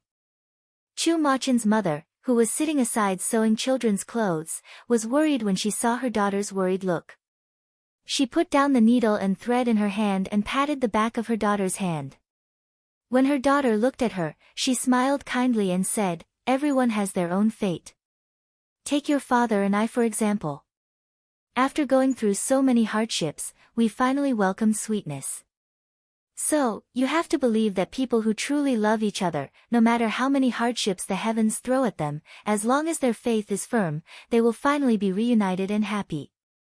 Chu Qingyan couldn't help but smile when she heard this. Why did she always forget such a simple principle at such a crucial moment? "Mother, you're the best. It's all thanks to you that father can pick up a weapon again." She was very grateful. Chu Machen's mother smiled and her eyes were gentle. "Even if your father can't remember, it doesn't matter. As long as he's still the same person, as long as he's still alive, I'm satisfied." Chu Qingyan was slightly dazed. Yes, as long as he was still alive, there would be hope. "Xijing, you have to live on." In the distant valley, the person who had been silent all this time suddenly moved his finger. Live, there would be hope only if she was alive. She could only see him if she was alive. It was already late autumn and early winter. Xiao Yao and Xiao Ho returned to the capital one after the other and met in the palace. At this time, Xiao Su hadn't entered the palace yet, but the two of them were already chatting. Xiao Yao greeted his younger brother, whom he hadn't seen for the past 10 or 20 years, in a friendly manner. I heard that you were recently sent out. Have you completed your mission? Perhaps because they weren't familiar with each other, Xiao Ho nodded and replied politely, it's about Xiao Ran. Fortunately, I didn't disappoint eldest brother's expectations. How about you? Why do you look so travel-worn? Xiao Yao didn't have the self-awareness to hide his feelings at all. Perhaps it was because he didn't need to hide his feelings, so he put on a bitter face. Don't mention it. Eldest brother is so inhumane. He actually sent me, a person who can't tell the difference between physical activity and grain, to supervise the construction of the city. To put it nicely, he made me an imperial envoy, but to put it bluntly, I was sent to build walls and bridges. I didn't have many good days. Every day, I worked with stone and mud, and I had to supervise the construction before dawn. I woke up earlier than the chickens and slept later than the dogs. I'm so sad. Xiao Ho knew how capable his second brother was. He was being modest, but it was precisely because of his bitterness that the two of them became closer. Moreover, Xiao Ho also felt the same way. Second brother is right. Eldest brother sent us out while he enjoyed his life here. It's really too much. When Xiao Yao heard that he had found an ally, he poured out his bitterness even more vigorously. Yes, yes, yes.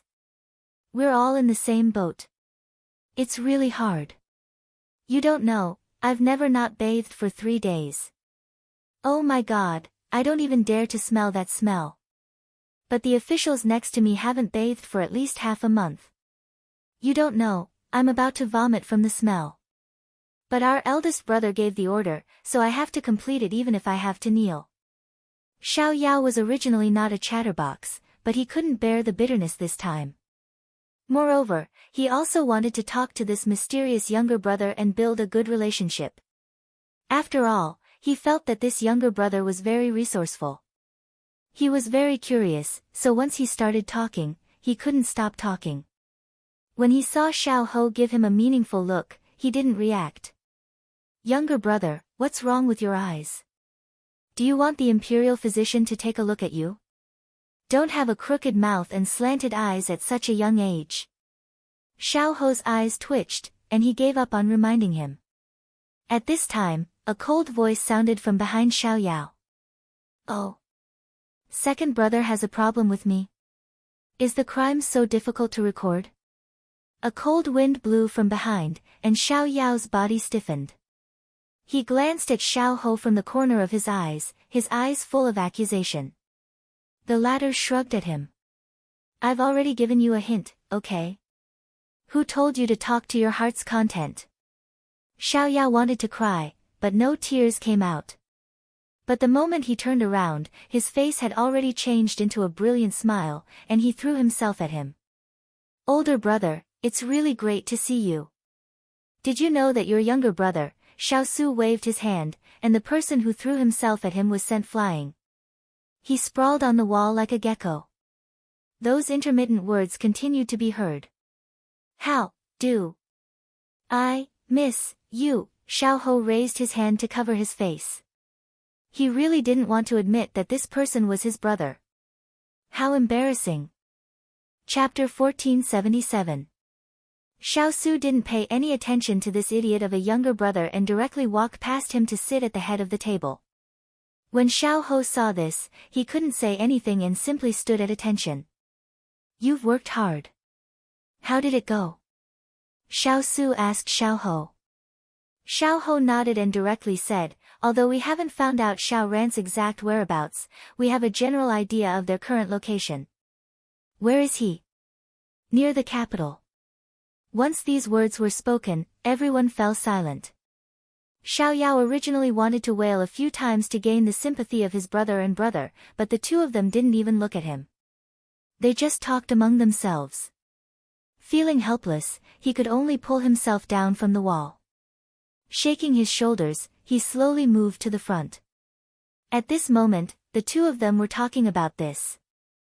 Xiaoyao lightly snorted. At this time, he still dares to come back.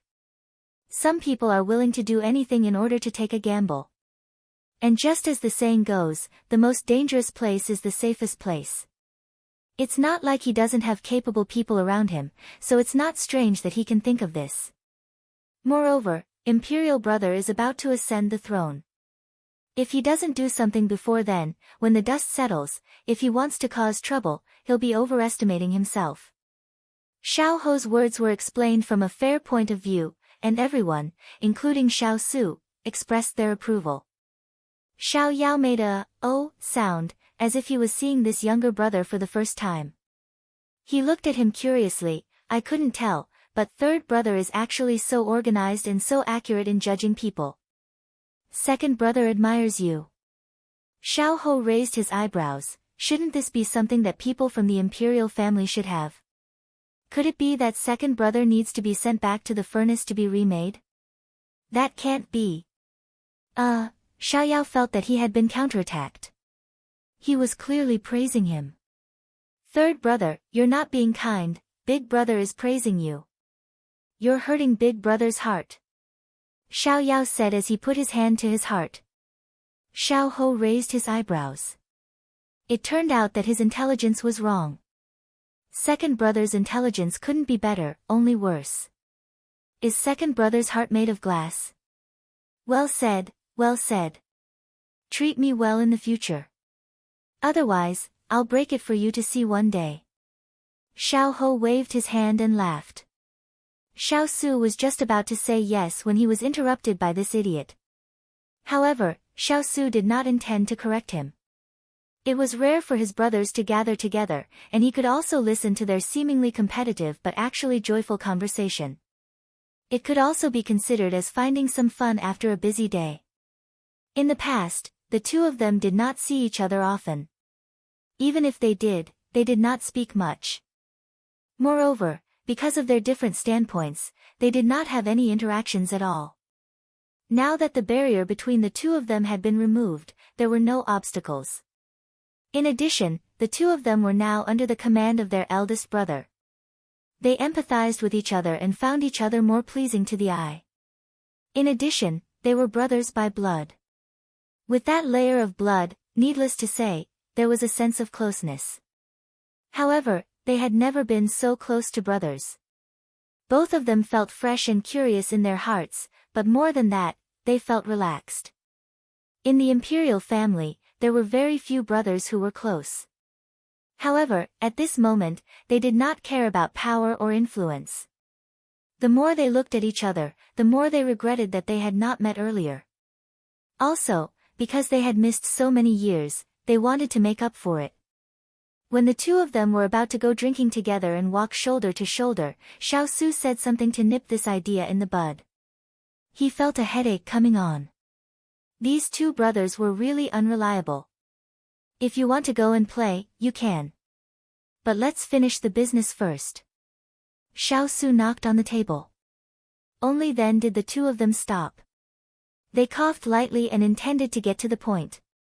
Xiao Yao was the first to shout, "Eldest brother, those jobs are really not for humans. I was almost tortured to death." Just as he was about to start complaining, Xiao Su stopped him with a sentence, "You still want to go again, hmm?" This last sentence was simply so confusing that it made people want to immediately put up walls, tables, and floors and disappear. Xiao Yao immediately swallowed the words that were stuck in his throat. Then, he began to seriously report the results of his trip. Xiao Ho secretly shook his head at the side. As expected, he was a person who knew when to yield and when to stand tall. Although Xiao Yao was usually not very reliable, when it came to business, especially when it was a big matter, he was more reliable than most people. Under his supervision and control, the reconstruction of the city was already on the right track. "Brother, didn't you send me out because you wanted me to use my status as a prince to suppress the arrogance of the people below? I know all about it. So this time, I didn't lose face for you. I didn't let them down when they needed to be taught a lesson. This time, Xiao Su didn't leave him hanging. He nodded and praised, "You did well this time." What Xiao Yao said was far less detailed than the information he received. Through this trip, he had a deep understanding of his imperial brother's abilities. It was indeed as the little fellow had said. These were all sly foxes who hid their abilities well. They just didn't like to show off. Otherwise, how bad could they be if they grew up in the imperial family? It was rare to be praised by the eldest brother. Xiao Yao's tail was wagging. Then, seeing that I worked hard and performed well, could imperial brother reward me a little? A faint smile appeared in Xiao Su's eyes. This fellow must have taken a fancy to something. Say it. Xiao Yao's eyes lit up. Then I'll say it directly. Imperial sister-in-law has 10 jars of the best wine. As he spoke, he didn't forget to praise his younger brother. Third brother, let me tell you, imperial sister-in-law's wine is really good. The taste is indescribably good. If imperial brother approves, I'll treat you to a drink. Seeing Xiao Yao pat his chest confidently, Xiao Ho wasn't interested in the wine. Instead, he felt that his second brother was quite in line with the unruly and bold image that was rumored outside. Xiao Su was amused by his gluttonous look. He originally wanted to wave his hand and reward him, but just as he was about to speak, he suddenly changed his mind. I can give you this wine, but you haven't finished your business yet, so I'll give you half for now. Ah! Wasn't it all finished? What else was there? When his two younger brothers looked at him, Xiao Su said with a faint smile, I need you to put on a show to lure the snake out of its hole. The two of them looked at each other. Xiao Yao, we seem to have been tricked by imperial brother again. Xiao Ho, congratulations, your intuition is correct. 2 hours later, the two brothers in distress walked out of the palace with their arms around each other's shoulders and sighed. Why are we so unlucky? So, you want to have a drink to relieve your boredom? Ah. The 5 jars of wine should have been sent to your residence by now. That, third brother, second brother's stomach hurts a little. I'll drink next time. Bye-bye. Seeing Xiao Yao's figure dashing home, Xiao Ho couldn't help but laugh. It seemed that he had to add a few more words to this second brother's information. Addicted to wine, stingy. Chapter 1478. After watching the two brothers leave, Xiao Su sat in the hall for a while. He met with the officials and then prepared to return to the bedroom. Turan and Huoling were at his side. Huoling saw his master was in a good mood and couldn't help but say with a smile, it's hard to imagine that second imperial prince and third imperial prince would get along peacefully one day. At least, I never thought it would happen in the past decade or two. Turan nodded in agreement. Xiao Su's eyes curved slightly, and his usually cold voice was tinged with the warmth of the setting sun. In the past, we didn't have the chance, nor did we allow it. Now that there are no obstacles, and they are generous and don't mind, it's normal for them to get along. Huoling and Turan felt that their master was right. Turan sighed, if it wasn't for these matters, this subordinate really wouldn't have thought that these two imperial princes are such hidden experts. They have done some things better than Shaolai cavalry. This subordinate admires them.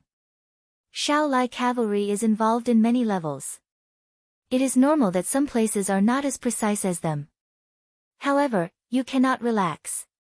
You still have to improve and strengthen the areas that need to be improved. Xiao Su reminded verbally. The two nodded in agreement. As soon as they turned the corner, they arrived at the bedchamber. Xiao Su raised his hand, and the two understood tacitly and retreated one after another. At this time, they couldn't act like lanterns and be an eyesore to their master and the little princess. Entering the hall, he heard the little fellow's clear and melodious voice talking to the person next to him. Xiao Su felt that the tiredness of the busy day was completely put down by the gentle and warm voice. Chu Qingyan turned her head and saw the person slowly walking over. She instinctively stopped talking. Jasper and Xining also saw the person and hurriedly bowed. Then they perceptively retreated to make room for the young couple. At this time, Chu Qingyan was 6 or 7 years old. Her belly was bigger, but other than her belly, she was still thin.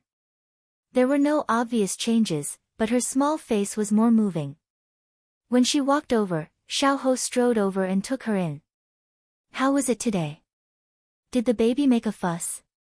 At this time, there was already fetal movement. Sometimes, Xiaosu could even touch the baby's hand. It was very magical. However, because of this, the baby began to toss and turn. Chu Qingyan shook her head. Not really. She just likes to move around. She looks like a lively person. It's good to be lively, just like you, Xiaosu said seriously. Chu Qingyan chuckled. I think it's better to be like you. You're steady and not noisy, so I don't have to worry about you. Oh. Xiaosu paused. It feels good to be praised by my wife. Hearing this, she burst out laughing. When did you become so humorous? Xiaosu felt that he was a little different from usual today. He couldn't help but rub the space between his eyebrows. Maybe I was infected by second brother. Speaking of the second prince, are you going to see him today?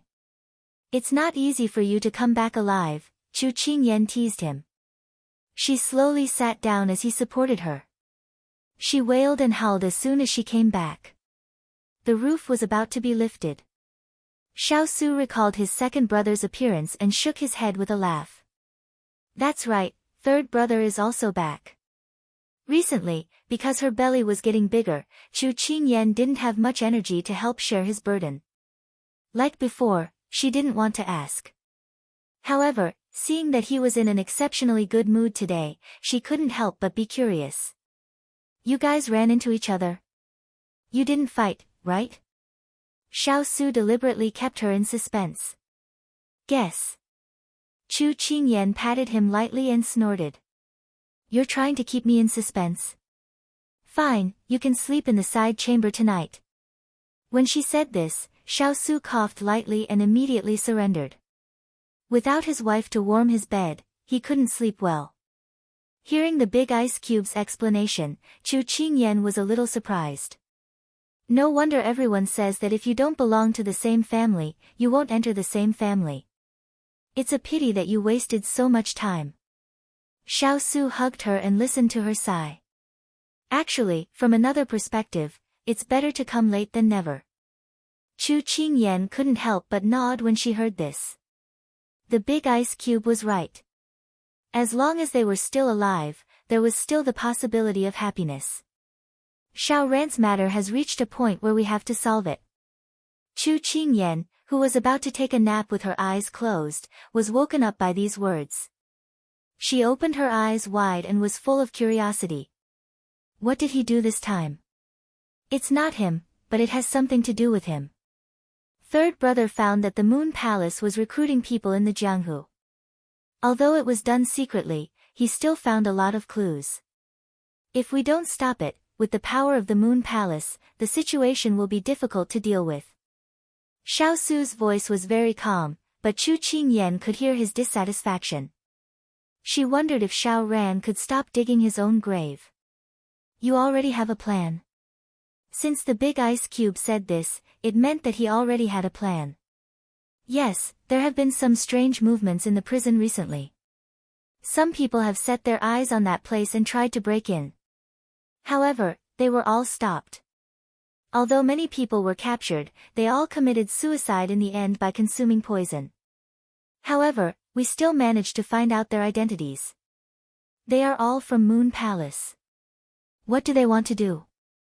Their target is the patriarch of the Fu clan and a few core members, Xiaosu said unhurriedly. The Moon Palace should be doing this for Imperial Concubine Moon to break into the Celestial Prison, but there is another reason. Although I have eliminated the Fu clan, there are some things that cannot be removed in a short period of time. They probably want to use the Fu clan to do something. After all, they have been important officials for so many years, they must have something that can contend against the imperial court. Chu Qingyan hugged him and leaned in his arms. Her voice was lazy but penetrating. Big Ice Cube, what are you worried about? The Liang family. Prince Yi's mansion welcomed back their masters who hadn't been seen for many months. Everyone was smiling. But since Princess Pang left, the mansion was no longer lively. On the contrary, it was even more deserted. Nobody knew if it was an illusion or if it was real. Xiao Ho didn't feel the joy of returning home. He took off his clothes and changed into a clean one. Then he locked himself in the study and didn't even come out for dinner. The housekeeper wanted to knock on the door, but just as he raised his hand, he sighed and put it down. He planned to go to the kitchen and inform the servants to keep the food warm in case his master wanted to eat it. However, as soon as the housekeeper turned around, he met a pair of big eyes. He was so scared that he almost fell down the stairs. Fortunately, the servant had some self-awareness and pulled him back. Otherwise, he wouldn't be able to put his old bones back together. Who are you? After the housekeeper calmed himself down, he raised his head and wanted to scold the servant who didn't have eyes for approaching him. But when he saw who it was, he was stunned. The man was holding a pot of wine and leaning against a pillar casually. He said impatiently, "I am Yahweh's elder brother. By the way, where is he? I have walked around and didn't see him. Don't tell me he went to sleep." Elder brother? Yahweh's elder brother? The housekeeper felt that he didn't know how to react. "You are the second prince? Don't I look like him?" His face was threatening. Yes. The housekeeper nodded repeatedly. The door of the study opened and Xiao Ho appeared in front of them. "Why are you here?" "Oh, I climbed over the wall." The old housekeeper staggered and almost fell again. He had never seen such an honest person these days. Chapter 1479. The Liang family. Chu Qingyan thought about these two words carefully, as if she had understood something, but could not see it clearly. Her eyes were filled with confusion, but she looked with pity at the person who was sleeping on her shoulder with his eyes closed. In front of her, he was the most moving lover in the world, without any disguise. He was so quiet and serene that it was as if a distant green mountain was slowly unfolding in front of her. Those sharp edges and austere sharpness were all hidden in the mist of the mountains and rivers. Up in the sleeve had once said that only in front of her did Xiao Su seem to take off his armor and put on a black robe, standing in the world. He was a leisurely elegant scholar, without the shackles of the country and the world, without the heavy burden of moral responsibility. He lived completely for himself. However, no matter when she thought that the big ice cube had escaped from the vortex of the past, reality would always ruthlessly slap him in the face, making him see clearly how helpless and unstoppable the world was. Although her eyes were closed, it was hard for him not to notice her gaze, which was like a breeze sweeping across his face. She didn't know how much strength she had used when she held his hand, but he knew very well. He did not open his eyes, but held her tightly in his arms. When he opened his mouth, his voice was soft and light, with an almost inaudible sigh.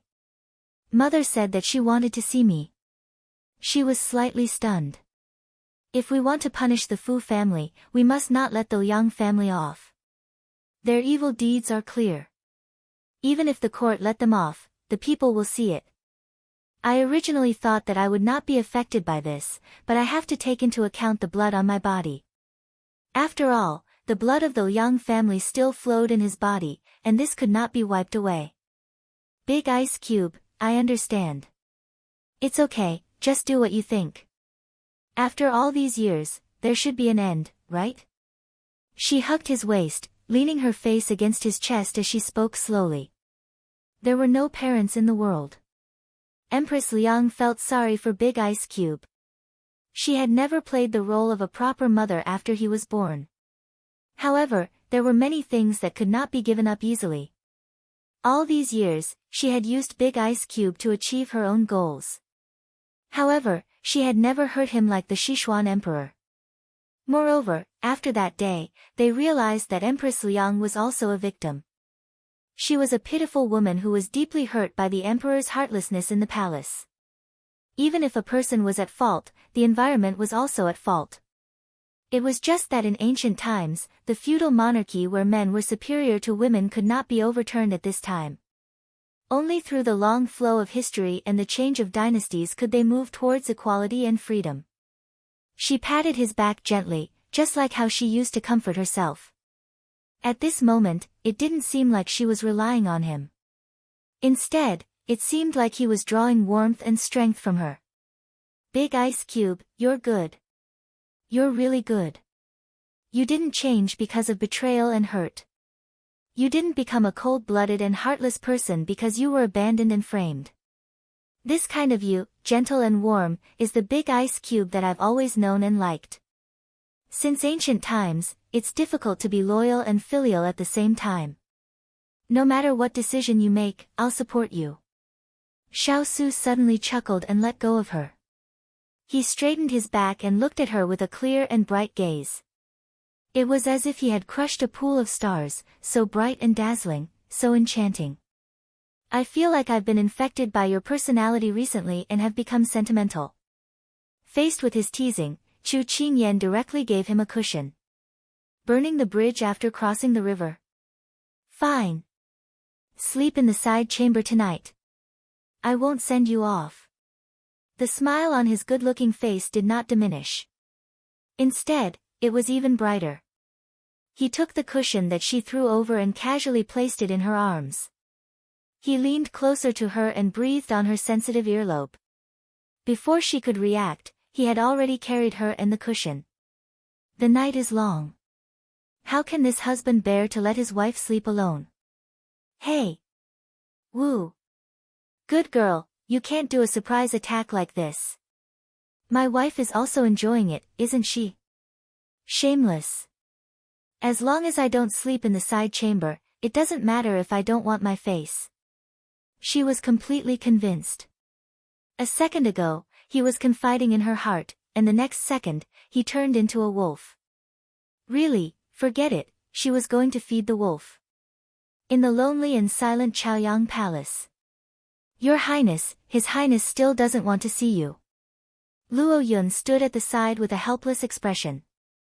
Empress Liang was not surprised at all. She faintly responded and casually fiddled with the cup on the table. Her eyes were absent-minded and her mind was elsewhere. Then what should we do? Luo Yun asked cautiously. Ever since His Majesty passed away, Her Highness's personality had undergone a huge change. It was as if she had become a different person.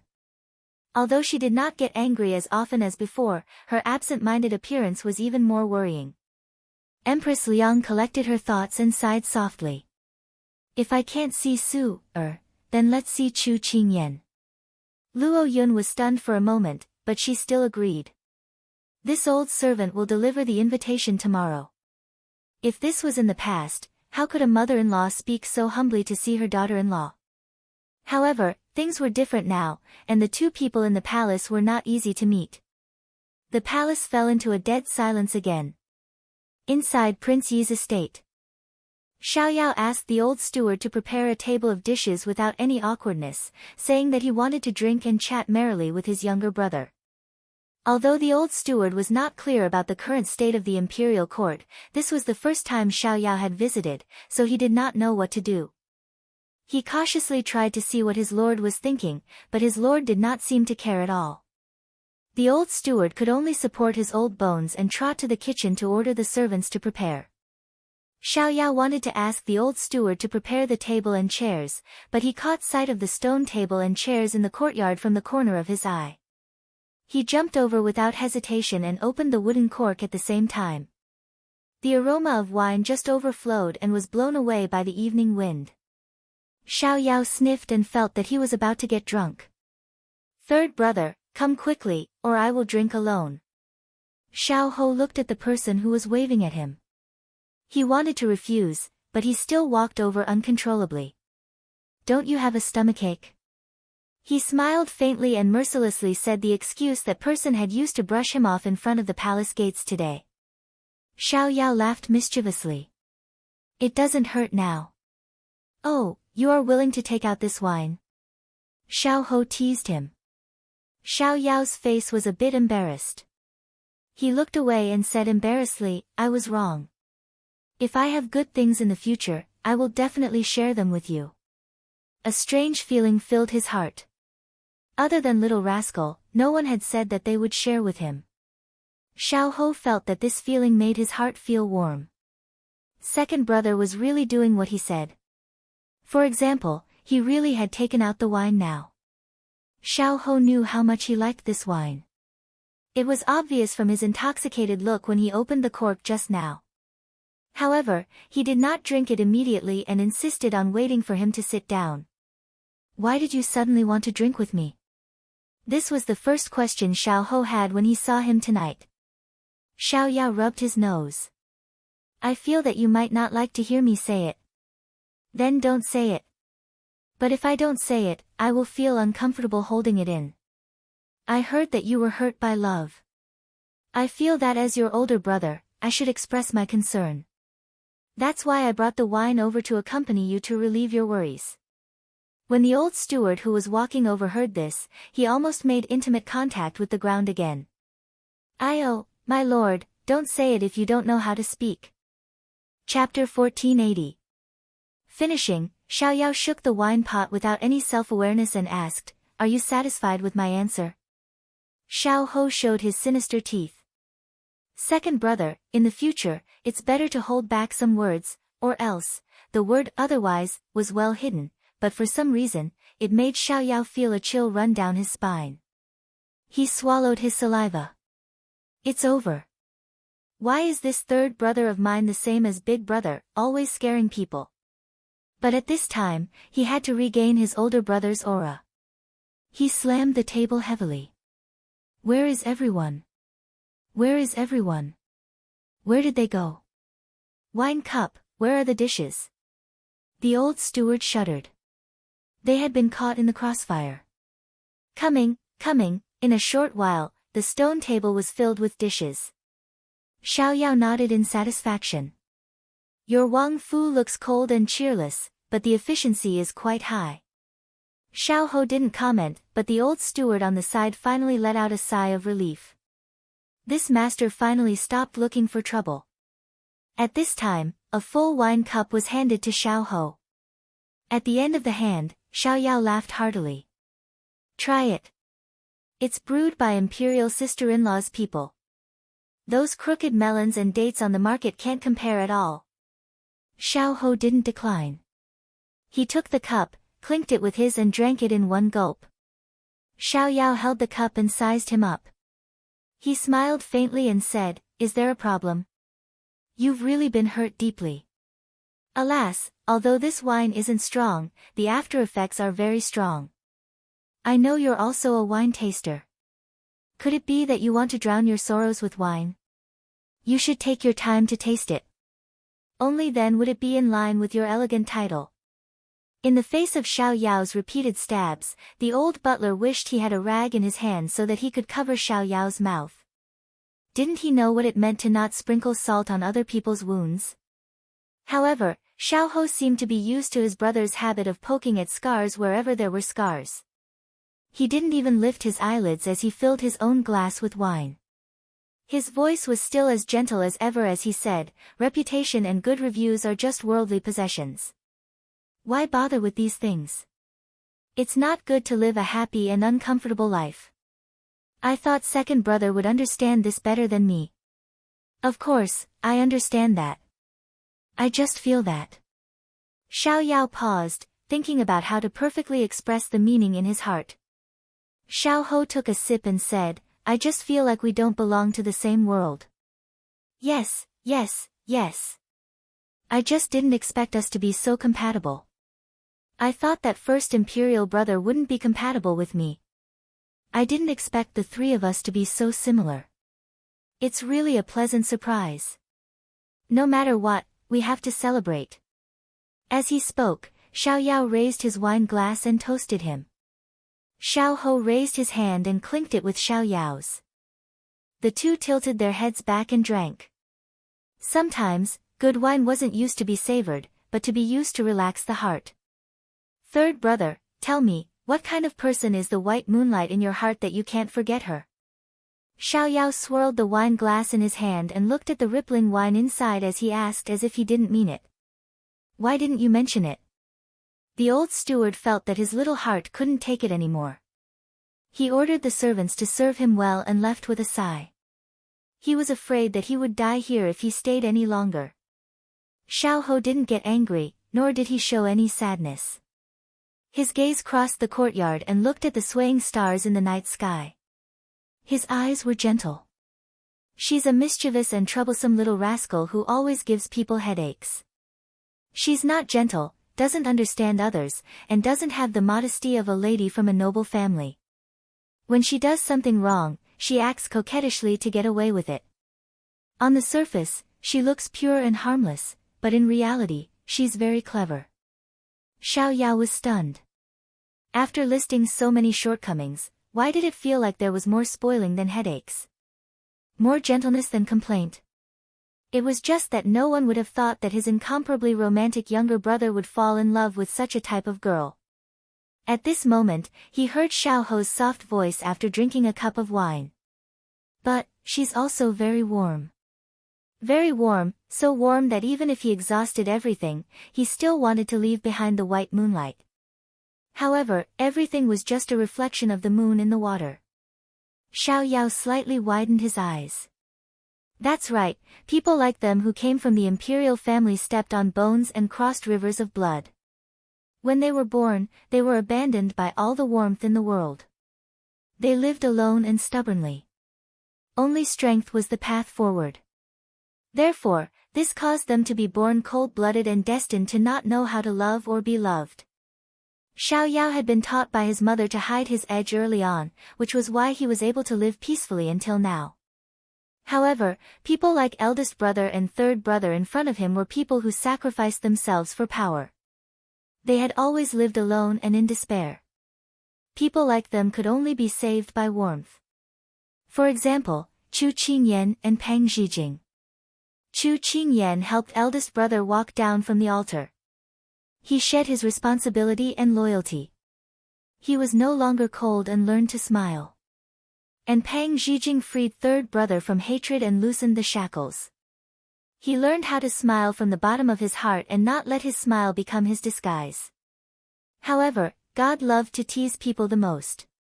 He had experienced warmth, but he cruelly stripped it away. Xiao Yao's gaze was pitiful as he watched third brother drink cup after cup. After a moment of silence, he also drank the wine. He was a carefree wanderer, but he also knew the pain of love. Although he couldn't empathize, he still felt pain for his younger brother.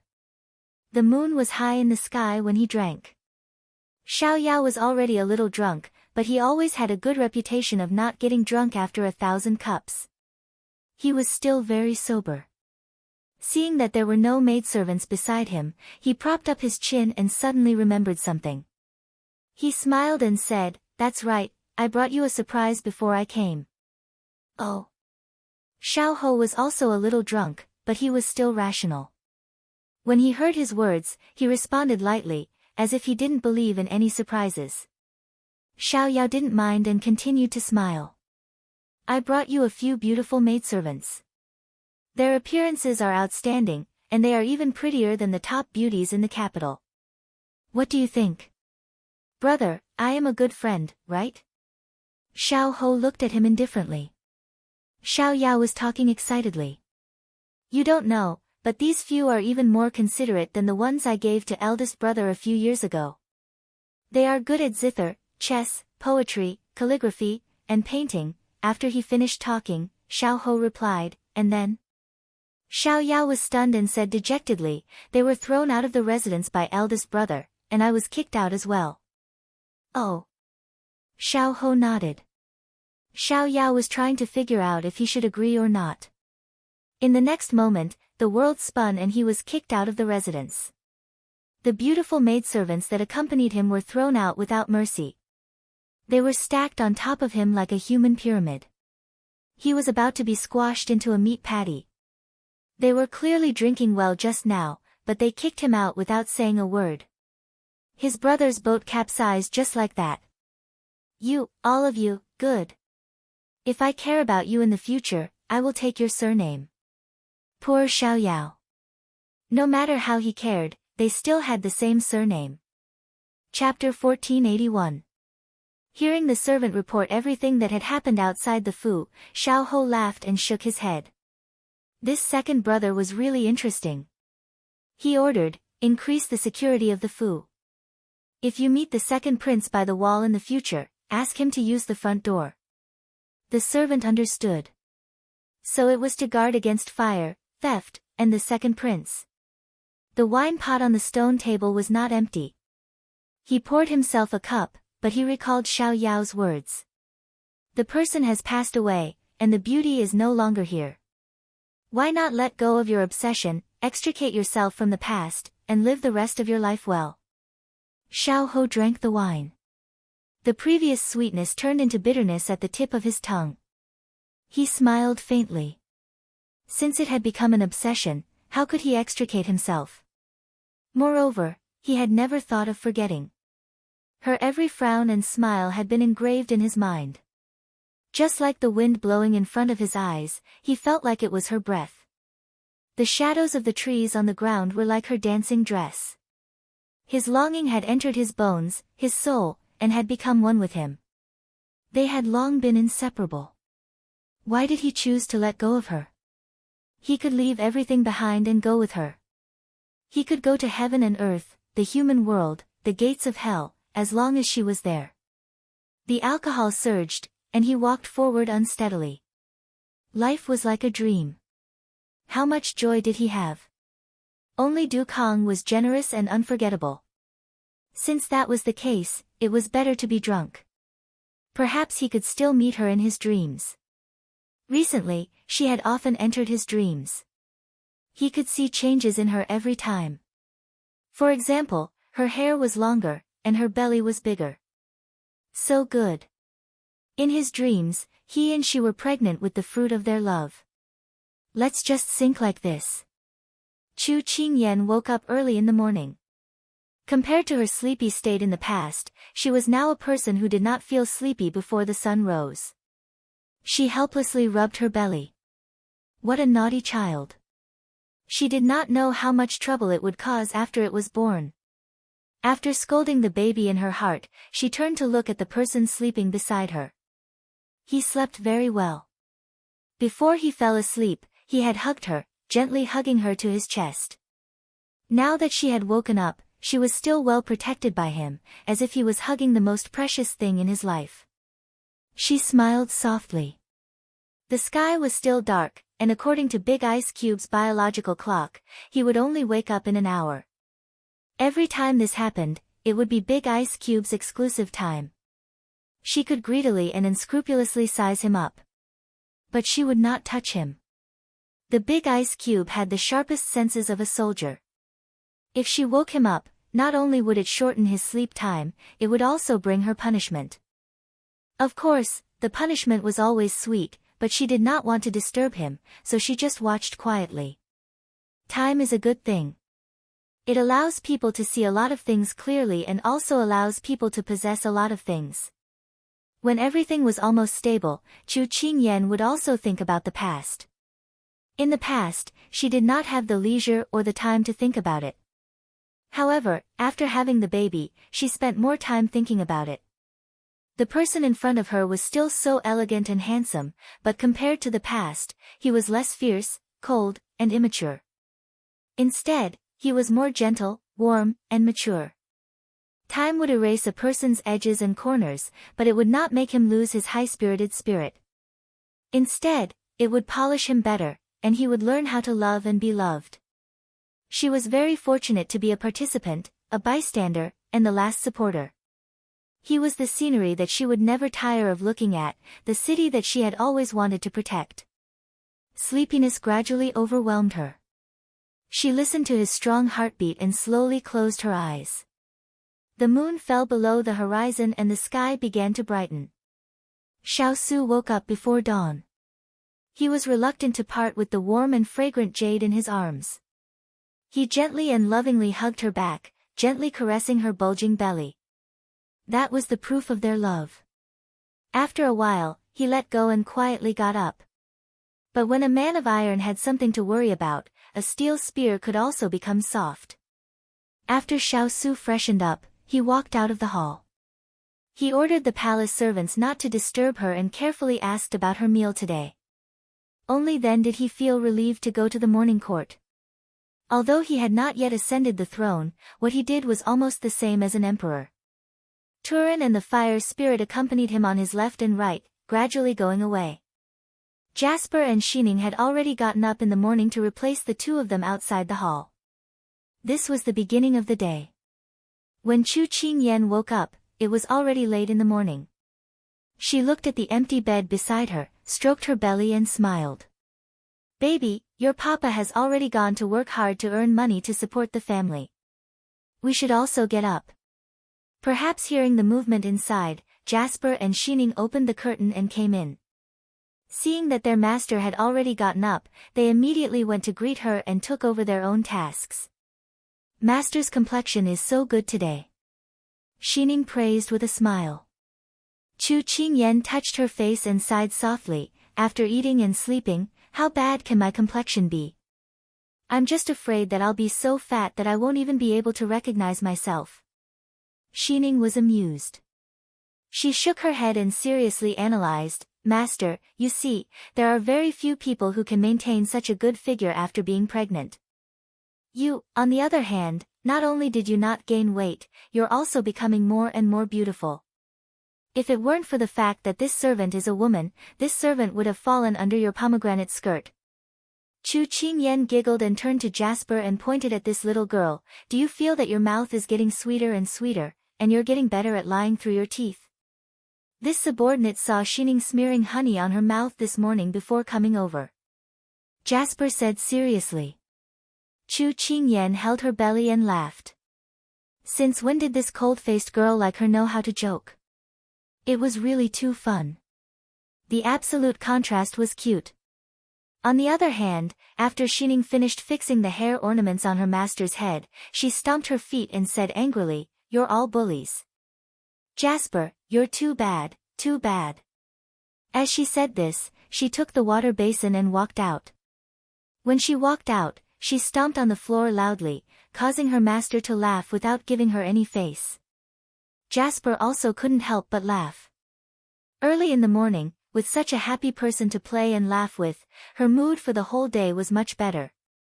Not long after, the little girl who left, in a fit of anger, came back, but the expression on her face was much more serious. "What's wrong?" "Master, the Empress's palace just sent a servant, saying that the Empress wants to see you." Chu Qingyan was a little surprised and slightly frowned. Although Xining was still young and usually had a cheerful appearance in front of Chu Qingyan, when it came to dealing with things, she would reveal a calm side, such as now.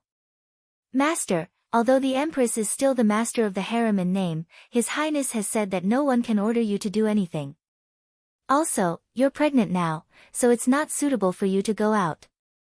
To put it bluntly, she was afraid that this Empress Liang had bad intentions. She had failed to harm her in the past, so now she wanted to use the same trick again. But Chu Qingyan had her own considerations. She thought of the conversation with the big ice cube yesterday and her brows straightened and the corners of her mouth lifted slightly. "It's stuffy these days, so it's better to go out and get some fresh air. Tell that servant that I'll be there in an hour." Chapter 1482. On this day, Xiao Ho suddenly woke up. Because the little rascal in his dream had suddenly screamed that she was about to give birth. But he woke up. His sweaty palms closed as if he wanted to grab something, but it was in vain. The hangover made his head feel like it was about to explode. He leaned against the bed with difficulty, trying to recall the scene in his dream. The little rascal's lips opened and closed, as well as her moist and painful eyes. Xiao Ho, he couldn't accompany her when she was alive, and now he couldn't bear the pain for her even in her dream. At this moment, Xiao Ho tasted the taste of heart-wrenching pain. So what if he had power? So what if he had money? If he couldn't protect the person he wanted to protect, if he couldn't see the person he wanted to see, fame and fortune, wealth, it was all just a joke. Xiao Ho raised his hand to cover his eyes, covering all the grief, loneliness, and despair. The originally cold and cheerless prince's mansion became lively because of an uninvited guest. "I say, third brother, you're too much. I just left and you increased the number of guards. Don't you know that you're disturbing my mood?" Xiao Yao fanned himself with all his might, his face full of excitement. Listening to his brother's questioning, Xiao Ho was angry and wronged, but he didn't move. He lightly said, "I actually didn't know that climbing walls was second brother's mood. Forgive me for being ignorant." Xiao Yao choked and increased the strength of his fan, as if this was the only way to save his face. "You don't know, what I hate the most are the rules of those big houses. When I see someone, I have to inform them one by one. By the time I really see them, it's already too late. So you directly barged into my room without saying a word?" Xiao Ho looked at him lightly, but it made the other person's hair stand on end. "You can't blame me. Who told your people to stop me?" His voice gradually weakened under the other person's faint smile. Xiao Yao lightly coughed a few times and suddenly thought of something. His eyes suspiciously fell on the person in front of him, frowning as he sized him up.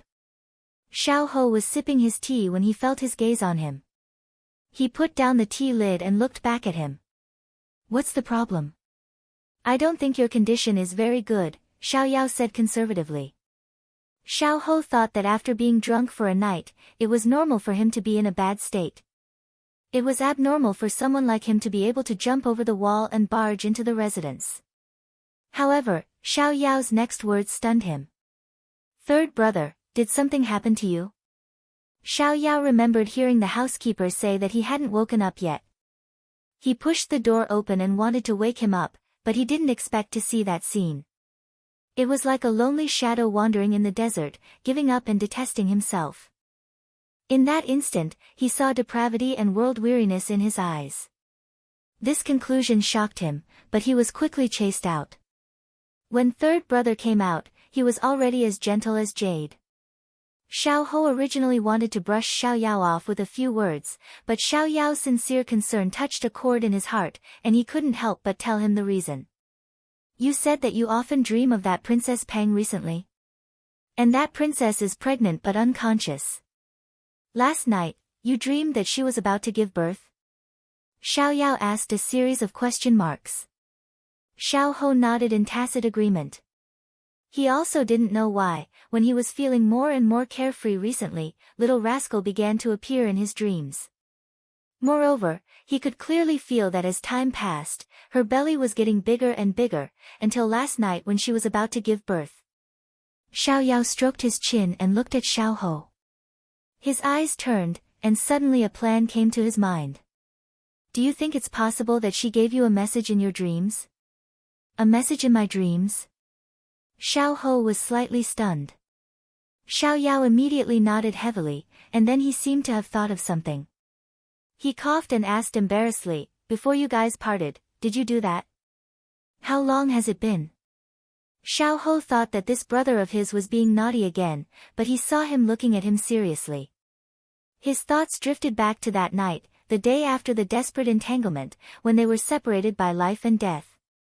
His heart ached, and under Xiao Yao's urging gaze, he suppressed his voice. "It's been about 10 months, as he spoke up to hear, Xiao Ho instantly froze. 10 months? Child? Give birth? Xiao Yao clapped his hands, "That's right. Maybe she gave birth to a child for you in the underworld." Xiao Ho was a little bewitched, "Then I want to go down and accompany her." When these words came out, Xiao Yao almost fell off the chair. He couldn't have been a hindrance, right?